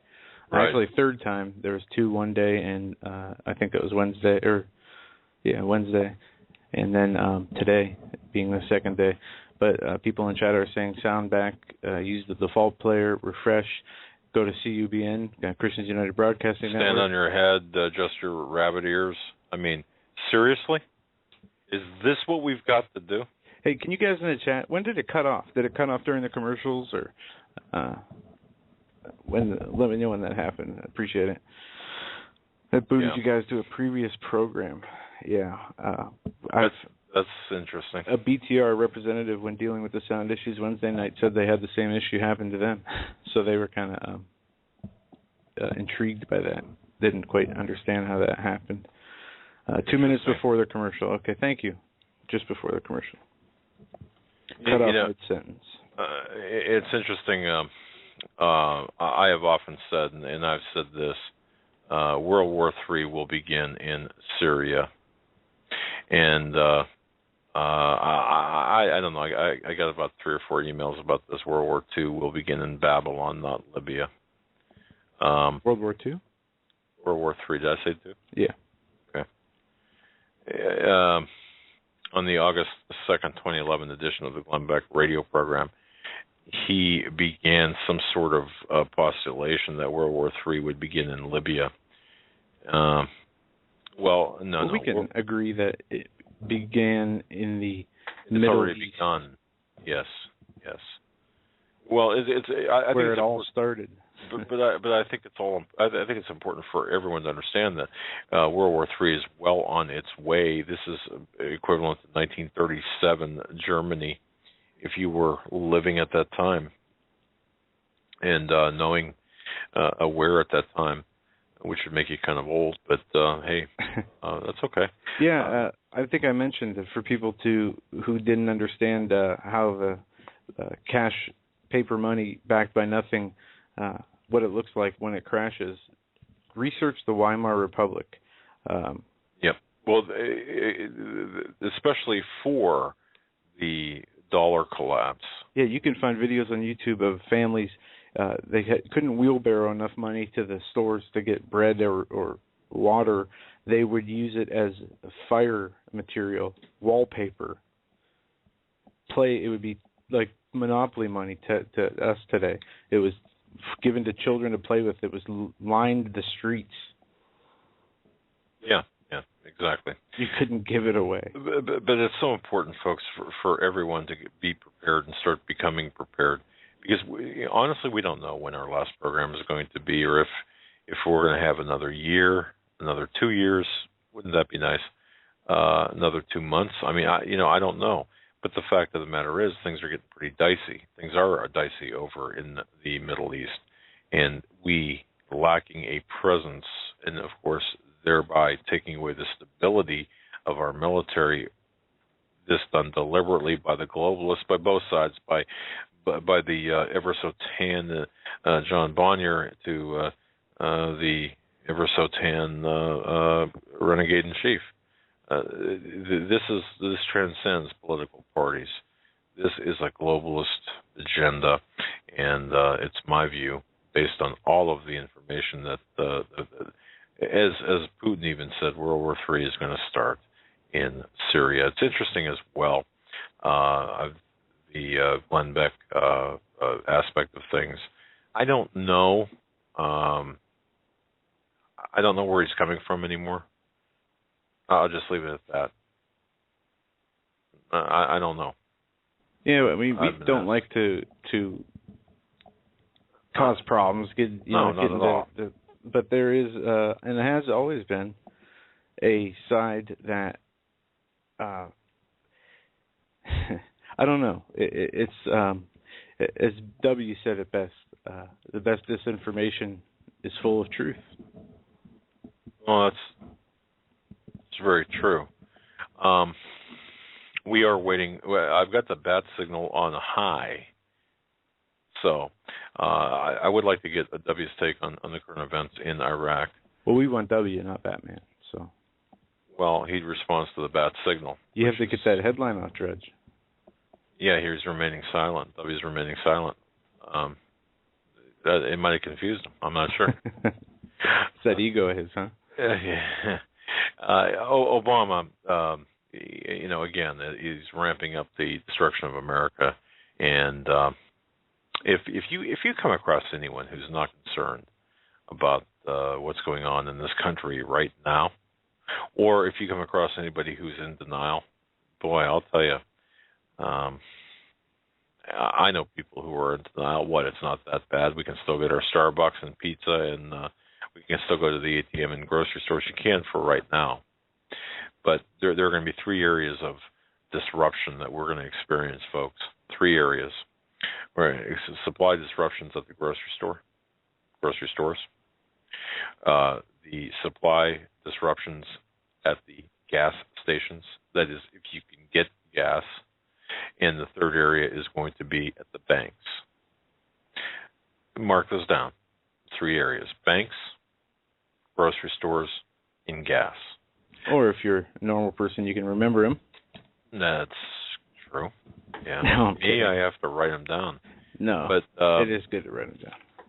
But I'm telling you, this is, and I would say within the next 18 months. I don't want to set dates, but just by the rapidity of or how rapid things are progressing, I would say that this is what we're looking at. Look, the headlines are coming so fast. Whatever happened to the veterans, the VA scandal, the VA crime, the hundreds, if not thousands, of men and women veterans who died waiting for treatment, kept on waiting lists. They waited an average of 115 days for initial primary care. An audit by the Department of Veterans Affairs revealed that VA medical centers nationwide lied. They lied about their patient scheduling.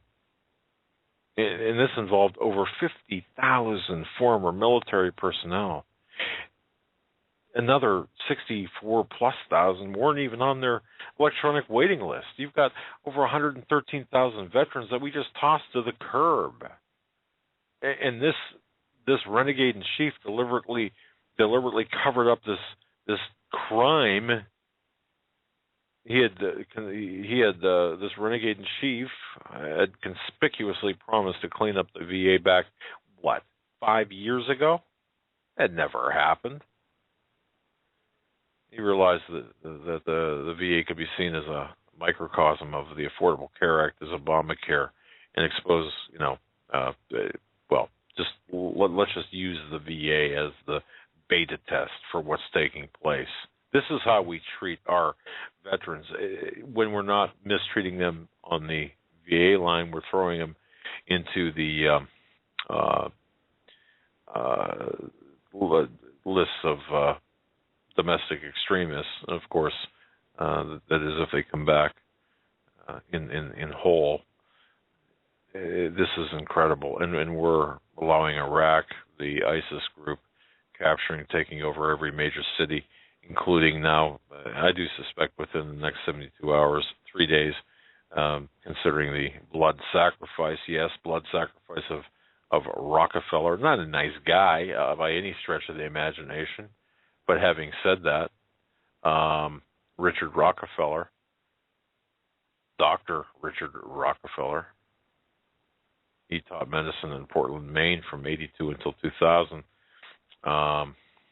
dead from a plane crash. There's always a blood sacrifice. Always a blood sacrifice. Folks, what we're seeing is absolutely incredible. And we're seeing headlines being pushed off the front page with such acceleration. We've never saw this before. We're getting close to, I think, that and Steve Quayle talks about this too, that the realization that there's lawlessness. Oh, how fitting, renegade lawlessness.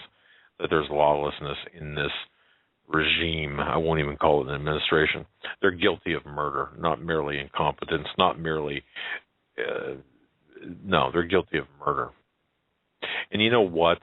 For not speaking out against this,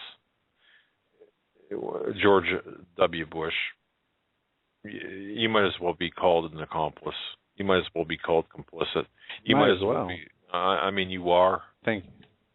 I mean, you led this up. You led us to this. George H.W. Bush. You see, it's all the skull and bones. It's all the secret societies.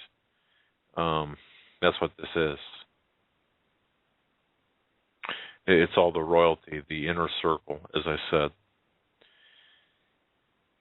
Oh man, this is just incredible. Beyond that,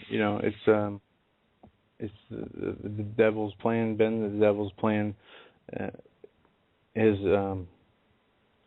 well methodically thought out, slow, subtle, deceitful plan since the Garden of Eden. That's right. And we do have an attack. I mean, all of this is to everything that we're seeing happen right now is happening.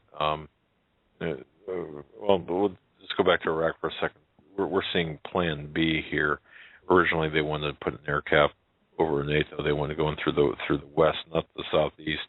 They wanted to do the air cap, blame the chemical weapons attack on Assad. But what happened was what? They couldn't.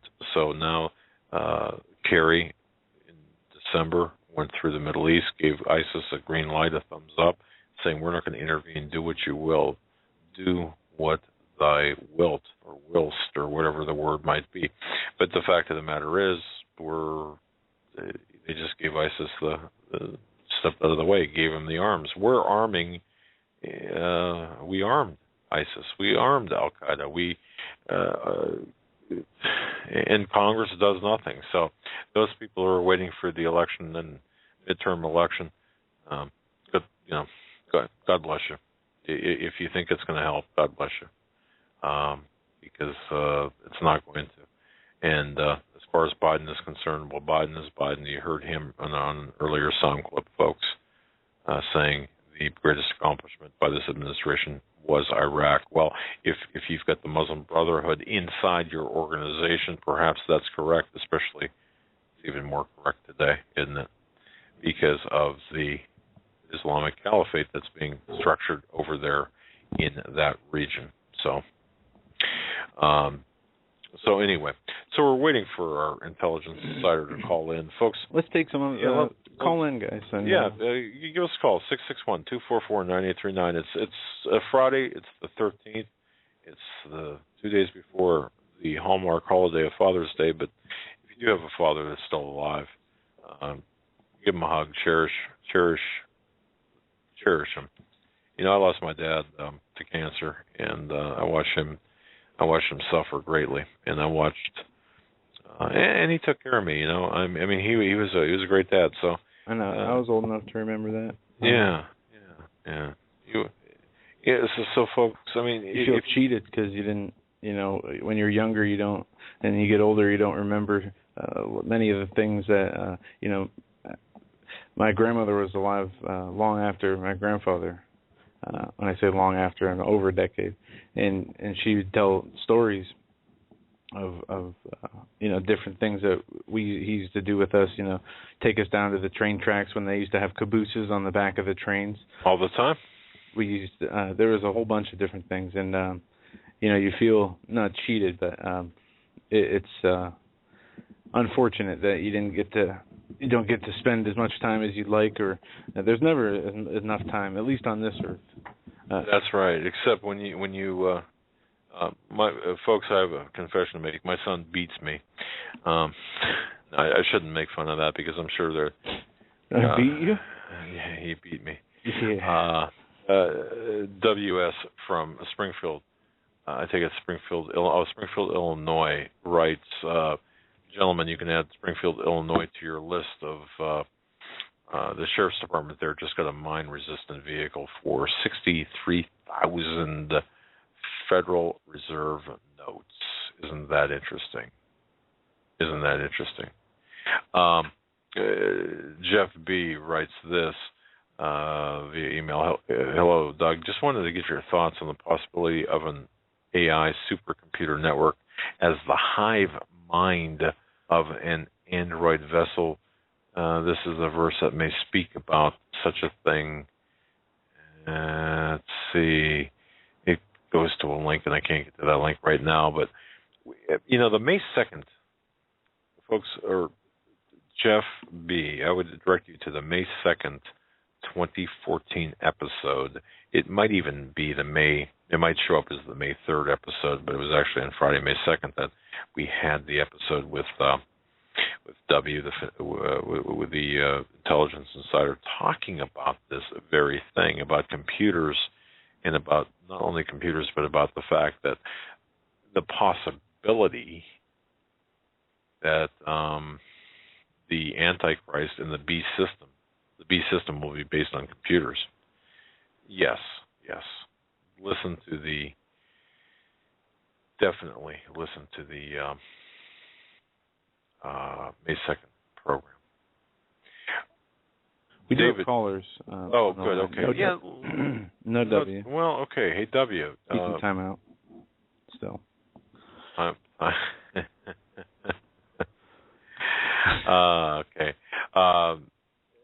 So, I mean, we do. Yeah, there's a bunch of people. That's fine. I was just looking at like a page of emails. Go ahead. All right, we're going to go to 805 first. 805. Thank you for holding. You're live on the Hagmann and Hagmann. 805. You're live. Okay, now you're.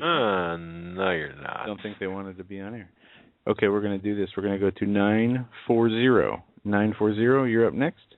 You're live on the Hagmann and Hagmann Report. You know, they dropped off. Maybe it's a problem with the phones.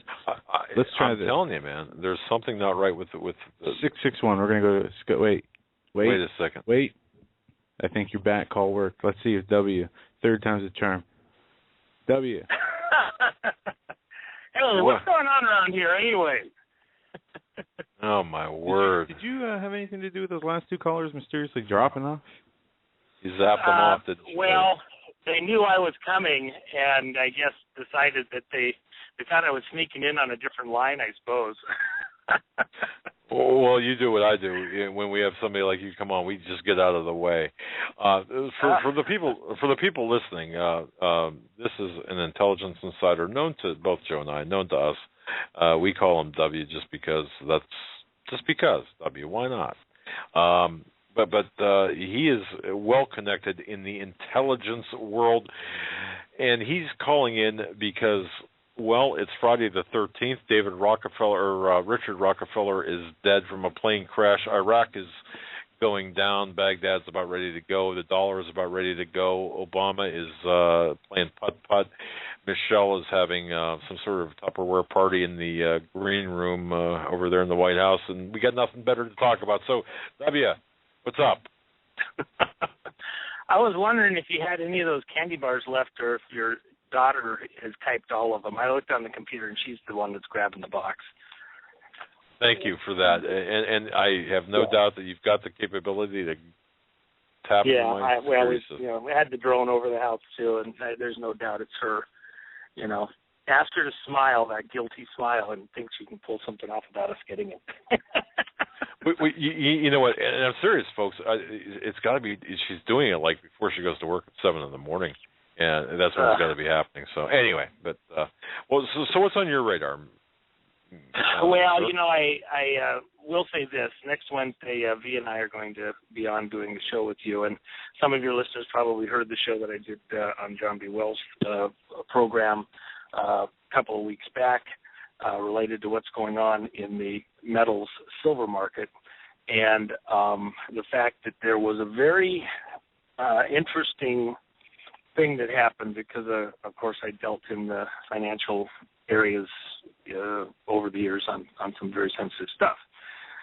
And one of the things that was necessary was because of certain things we were doing, we had to be very informed and careful not to interfere with certain other trades that were occurring between very insider groups. And so there were certain codes that we would be looking for that would also we had to be hands off of a particular trade that they were not doing something.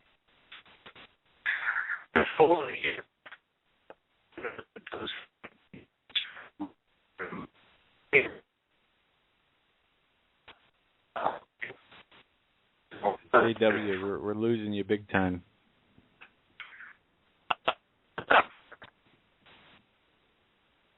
Here.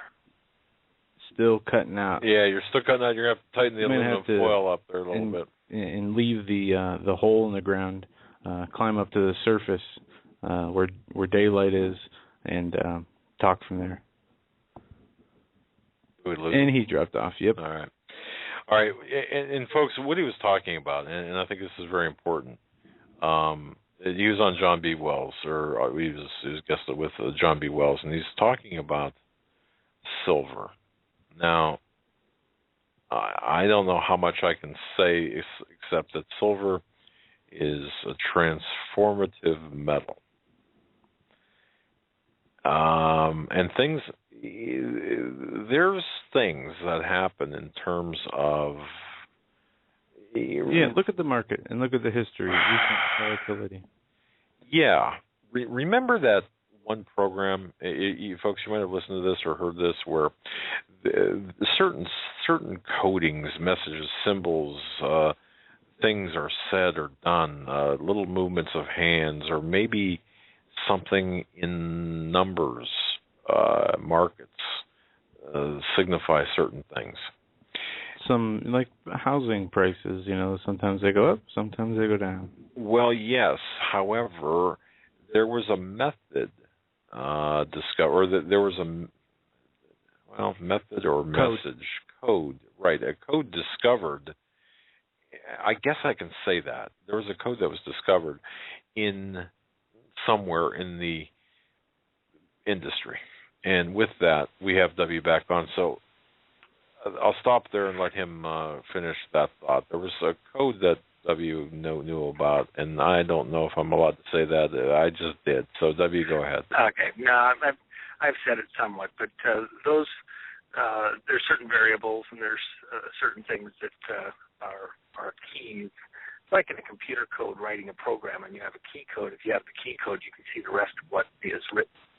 And so in seeing these different markets, let's just say for the sake of discussion, coffee or gold or other things, I could see inside maneuvers that were taking place between very deep insight players and anticipate possibly what some of the political, geopolitical, and business outcomes might be based on what was being communicated back and forth about trades and their situation.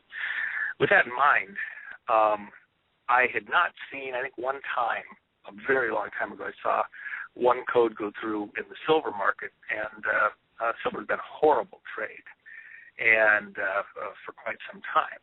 And all of a sudden, I saw a code come through at the beginning of May, and I was like, oh, ouch, that's interesting. And then the very next trading day, the announcement came out that they were going to be closing the silver fixed desk, which is interbank once-a-day trade that happens at noon, or agreement that happens at noon to set the price of silver for the big players. And then over the next couple of weeks, I saw two more targeted at different groups. It's kind of involved. This isn't like just one or two numbers. It's a very complex code. And all three in silver. There was some very interesting key code numbers that were in there that have meaning. So with that in mind, I've been watching the silver situation, knowing that they were getting ready to make a move, make a play. And my interpretation of this is pretty precise concerning the turn date and the implications for other aspects of our market and trades. So end result is the turn date that was coded was July 15th. Doesn't mean that silver is going to outer space on July 15th or something like that. It means that was the date at which those players have to have their position kind of locked in, like post time in a horse race. At any point after that, things could turn. Now, the other, that was in one specific one, the first one. The other two were of a type that relates to paper trades, and those had to be in place immediately. And so with that in mind, I'm looking at the Mideast, and I'm looking at the dollar, understanding that silver is what we call the transformational, and it conducts current the most efficiently. That's why we have silver connections on all sorts of electronics, etc. With that in mind, if you're trying to pass energy in markets within companies, between countries, etc., silver is where you would code. And they're very much into symbology, very much into what different things mean. And V and I will get into it more, but, just think about, for example, how do you kill the vampire? Silver stake to the heart, silver bullet. What's the curative agent, ancient curative agent for disease, infection? Well, silver of monatomic silver and ointments and things like that. So if you have an ailing economy, if you have a boil, such as these bubbles that we have in our economy right now, what would you put on it? Silver's the salve. So your audience needs to be listening next Wednesday. They need to be looking at their situation, considering not the metal only. This is about a change in where we are at as a society, as a people in the world. This is signaling a transformational moment. And what was Obama's key word, amongst other words, but really the key word of his campaign? Transforming America. When the code came through in silver, my instant thought was, oh my gosh, that's a transformation moment. And now we look at what's going on. The other thing is that when that coded through, the third one coded through at the beginning of the Bilderberg conference, and those decisions are locked in weeks in advance. The people that attended were just read what had already been decided a few weeks before. So if you looked at that 2 weeks before that, those decisions were locked in. They were just there to inform the rest of the people what the decisions were and how they would play their role moving forward. So I believe all of these signals tell us that we are at a crisis, critical change moment as a country, as a society, as a people, that we need to have our wits about us, pay attention. This is not business as normal. We're coming into the summer doldrums when people want to relax, enjoy their kids, go to the park. And you need to keep, live life, enjoy life, savor the moment, but be well aware that on a dime, our situation could change very dramatically. Is that working for you, Doug? Silver dime. On a silver dime, it could change. On a silver dime, yeah. You're reading. Okay, so let's change gears now, because I don't want to give away everything we're going to talk about next week with V&I. And I'm looking forward to that with V. Does such a great job. Another thing that your listeners need to be paying attention to, Rick Wiles talked about it on his show the other day, True News.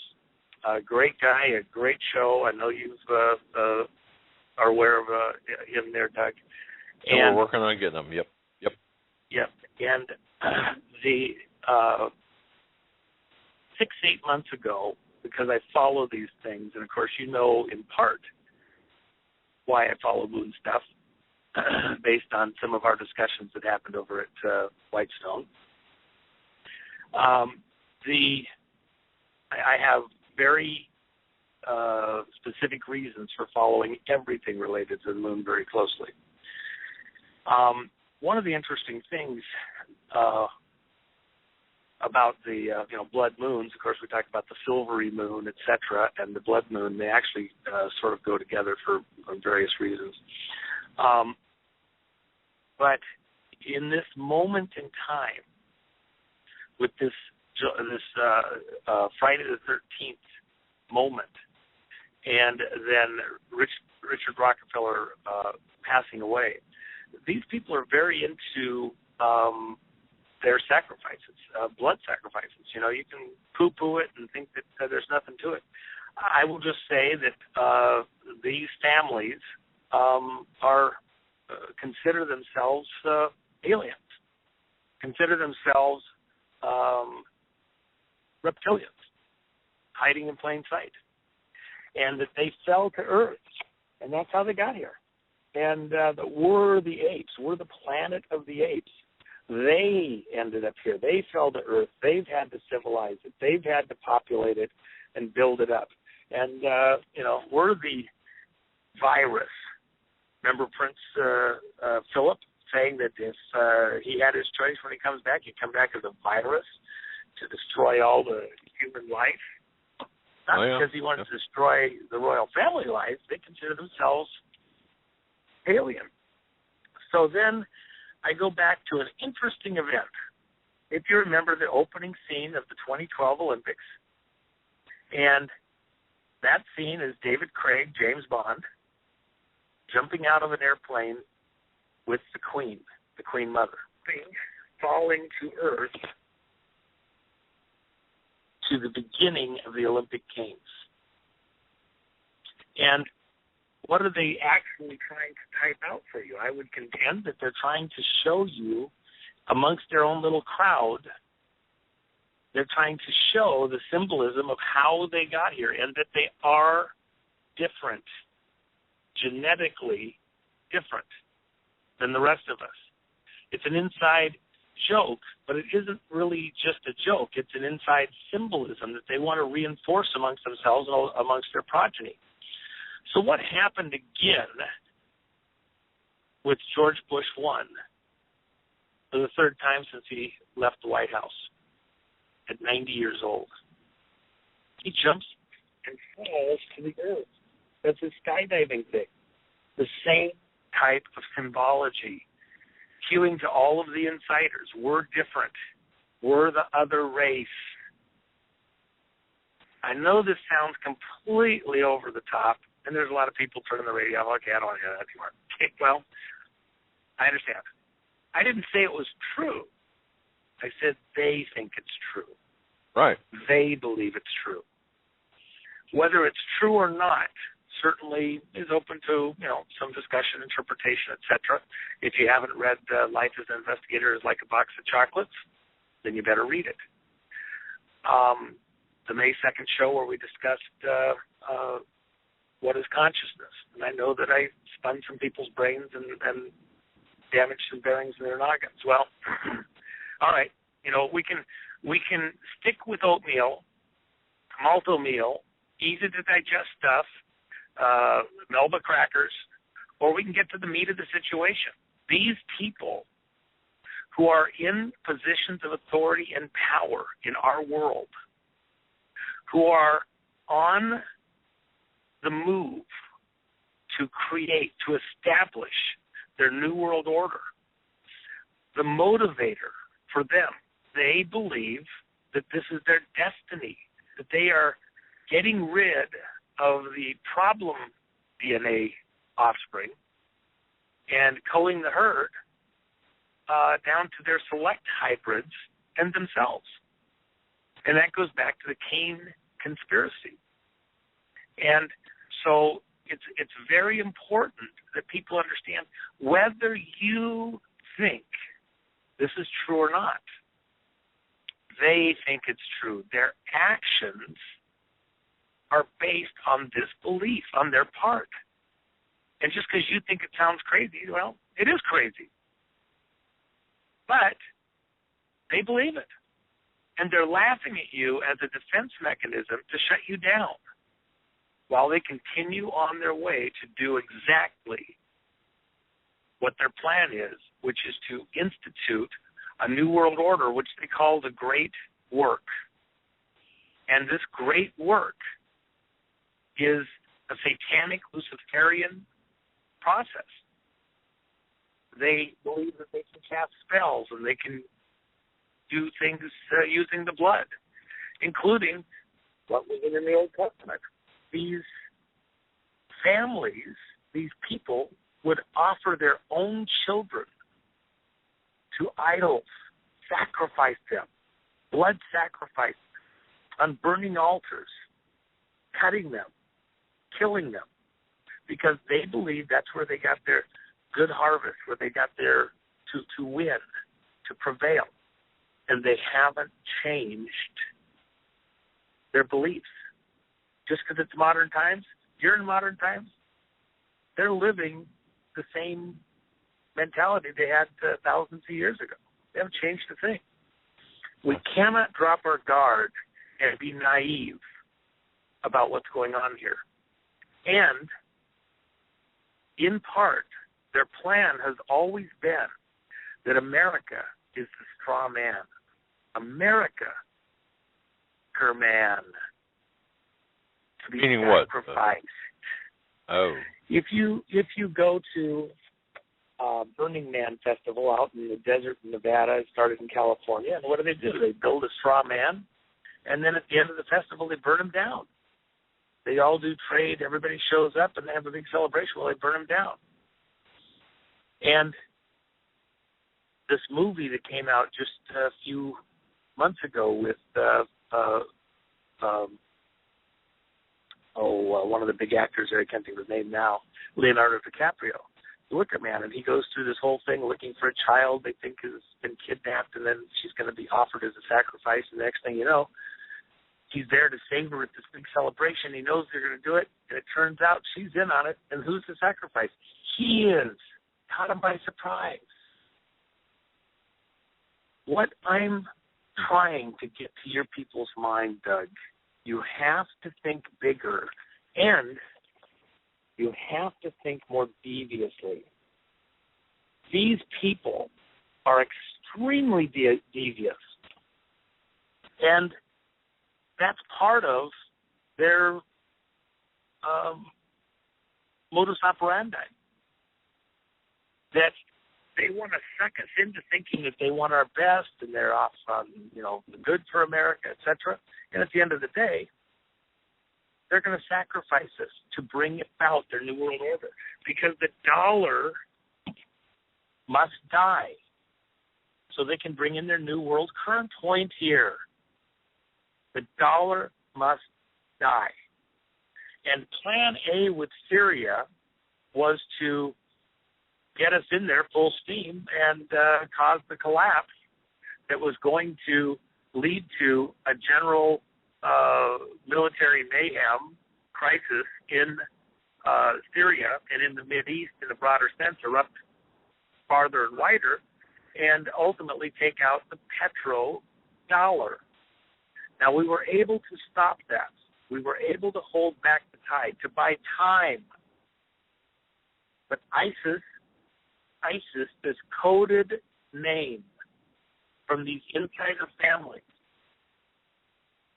and they use that name because they believe they get power from the name, just like we believe we'll get power from the name of Jesus. They believe they get power by instituting, proclaiming, putting up their God, and everybody saying the name and looking at it and hearing it and functioning under it. So they're functioning under the banner of ISIS. They believe they win because of that, in part. And Plan B is still to go in and cause this major conflagration in Syria that spreads throughout the rest of the Mideast. There's two directions it comes from. There's a pan-Arab state, which was the dream of the North Africans up into the southern portion of the Mideast, Egypt, and Saudi Arabia. And then there's the Ottoman Empire side coming down from Turkey. And both sides have been told their own lies to get them to get into this fight, reinstituting their states. But at the end of the day, it's all still a lie. It's about creating a conflagration at the end of which the dollar is done. Toast, history, pow, and the world will have to have a new currency to rebuild around because the dollar is taken out. We're the straw man. We're the Titanic, built with an appointment with destiny, an appointment for destruction in their minds. But we as Christians, we as believers, have to come against this evil, stand, say, rebuke it. I thought that the show last night was an absolutely outstanding show. And while we're doing this at a personal level, at some point in here, once we've dealt with our own stuff individually and personally, because it is personal, it'll be our job as believers to stand in the gap and hold back the tide and save lives from this demonic oppression, demonic possession of our land, of our place, and to come against these evils. And some of it, we're not going to stop it completely because judgment is called for. And there are things that have happened. But we can modify it. We can have an impact. We can change what's ahead because we stand up and are counted. And that's what this moment is all about. And we cannot ignore the magnitude of the moment with what's happening in Syria. Just because the mainstream news isn't covering it completely or they have a certain bent on it, this is the fall of Saigon. And millions of people will die as a result of what is happening there in Syria right now. Not tens of thousands, millions. Do you mean Iraq or Syria? Do you mean Iraq? Syria. Iraq is also going to have problems, but Syria, the Christians in northern Syria and in Kurdistan province there in Iraq, this is far, far, far from over. And the one thing I also wanted to mention is you have to look at this situation and realize a lot of people are asking, how could Iraq fall so quickly? Because they were betrayed. Betrayed from the outside and betrayed from the inside. And those betrayers, those traitors, have been planted in our midst also.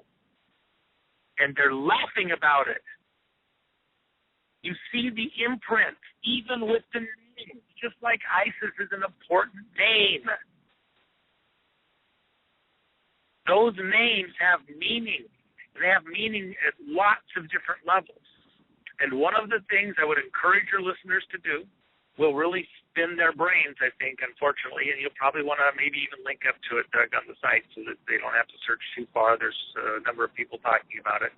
It's quite old information, but it's still relevant. In the Bible, the number of Obama, because each letter has a value when they do the Bible code, the number of Obama is 501. And you need to look and see what that number also has as other 501 numbers and join them together, the 4 or 5 locations, and see what it tells you about Obama at this moment in time. I will do that. When I mentioned this to you, did it spin you, Doug? Did it send you over the top? You know what? I had to read and reread what you sent me, the links, and I'll put these up, if not, well, hopefully after the show. Yeah, it's bizarre. You know, the numerical value of Barack Hussein Obama being 501, what it links to, the different, well, the pyramid had me really messed up for a while.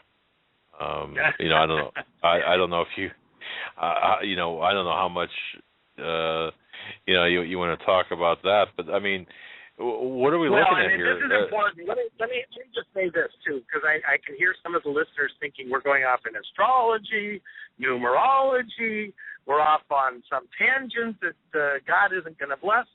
No. Every letter in the original Hebrew, and also in the Greek, and also there's an English version called Gematria, has certain values. And one of the interesting things about the Bible code, for example, different numbers have different meanings. For us, as Christians, and from the Bible code side, 5 is the number of grace. For these Satanists, 5 is the number of defense.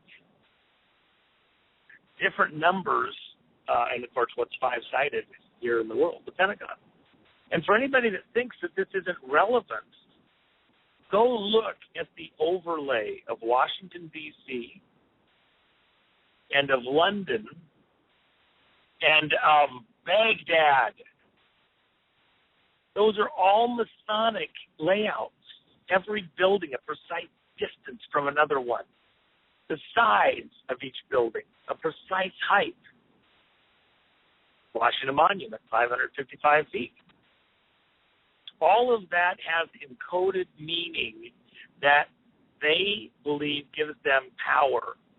That when they put these imprints on these symbols around them, release, open up doorways, pathways for these dark energies to assist them.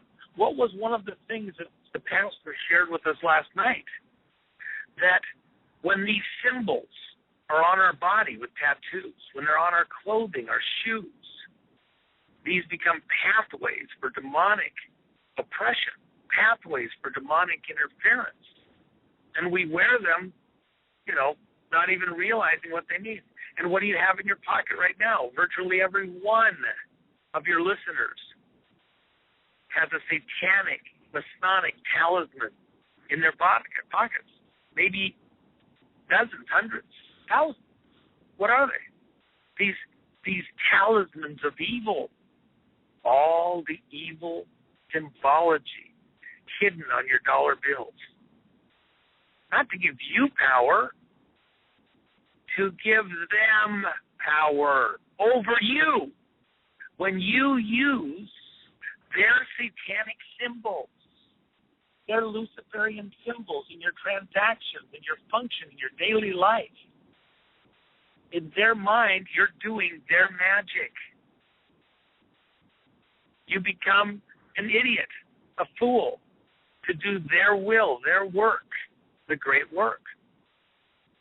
When you're spending their money, Give unto Caesar that which is Caesar, with his image on it. What are you doing? You're bringing about their kingdom, their will. At the end of the day, this new world order will be known and will have power because it will own the trade, own the very life energy that you exert every day to function, because you will trade your energy for dots and tittles on a computer screen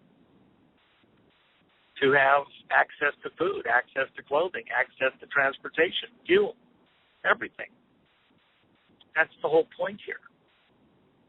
And I might add, as I mentioned to you, and I didn't add in that May 2nd show, which maybe some of your listeners want to go back and listen to that, what would be the most valuable thing to a computer? Electrons, energy. When the currency goes from being paper currency to electrons in a computer program, that's what the computer considers valuable. Computer conscious values. Because it's imprinting its value system on us, on our society, on our way of life, choking us down and making sure that everything we do serves its purposes to be viable and stay alive, even in the denser energy of the other physics. So we're at a change moment. We're at a transformational moment. It was coded through in silver. It's what this president said we were going to get at the very outset of his presidency, and we are now at that moment. If you remember, before the Sochi Olympics, I told you that Putin was keeping his powder dry. He was going to get to the Olympics. He took all of our body blows from Benghazi forward, and he played rope-a-dope. And then as soon as the Olympics were over and even a hair before they were done, what did he do? He drops the gloves, and he comes out of his corner bare-knuckled, and you're no longer in a boxing match. And no more Mr. Nice Guy. It's a bare-knuckle fight to the death, fight to the finish. It's a cage fight. We are in a cage fight. And we got, in our corner, chicken legs that can't even throw a baseball straight versus the man's man, Putin. 90 but seconds, now buddy. look forward.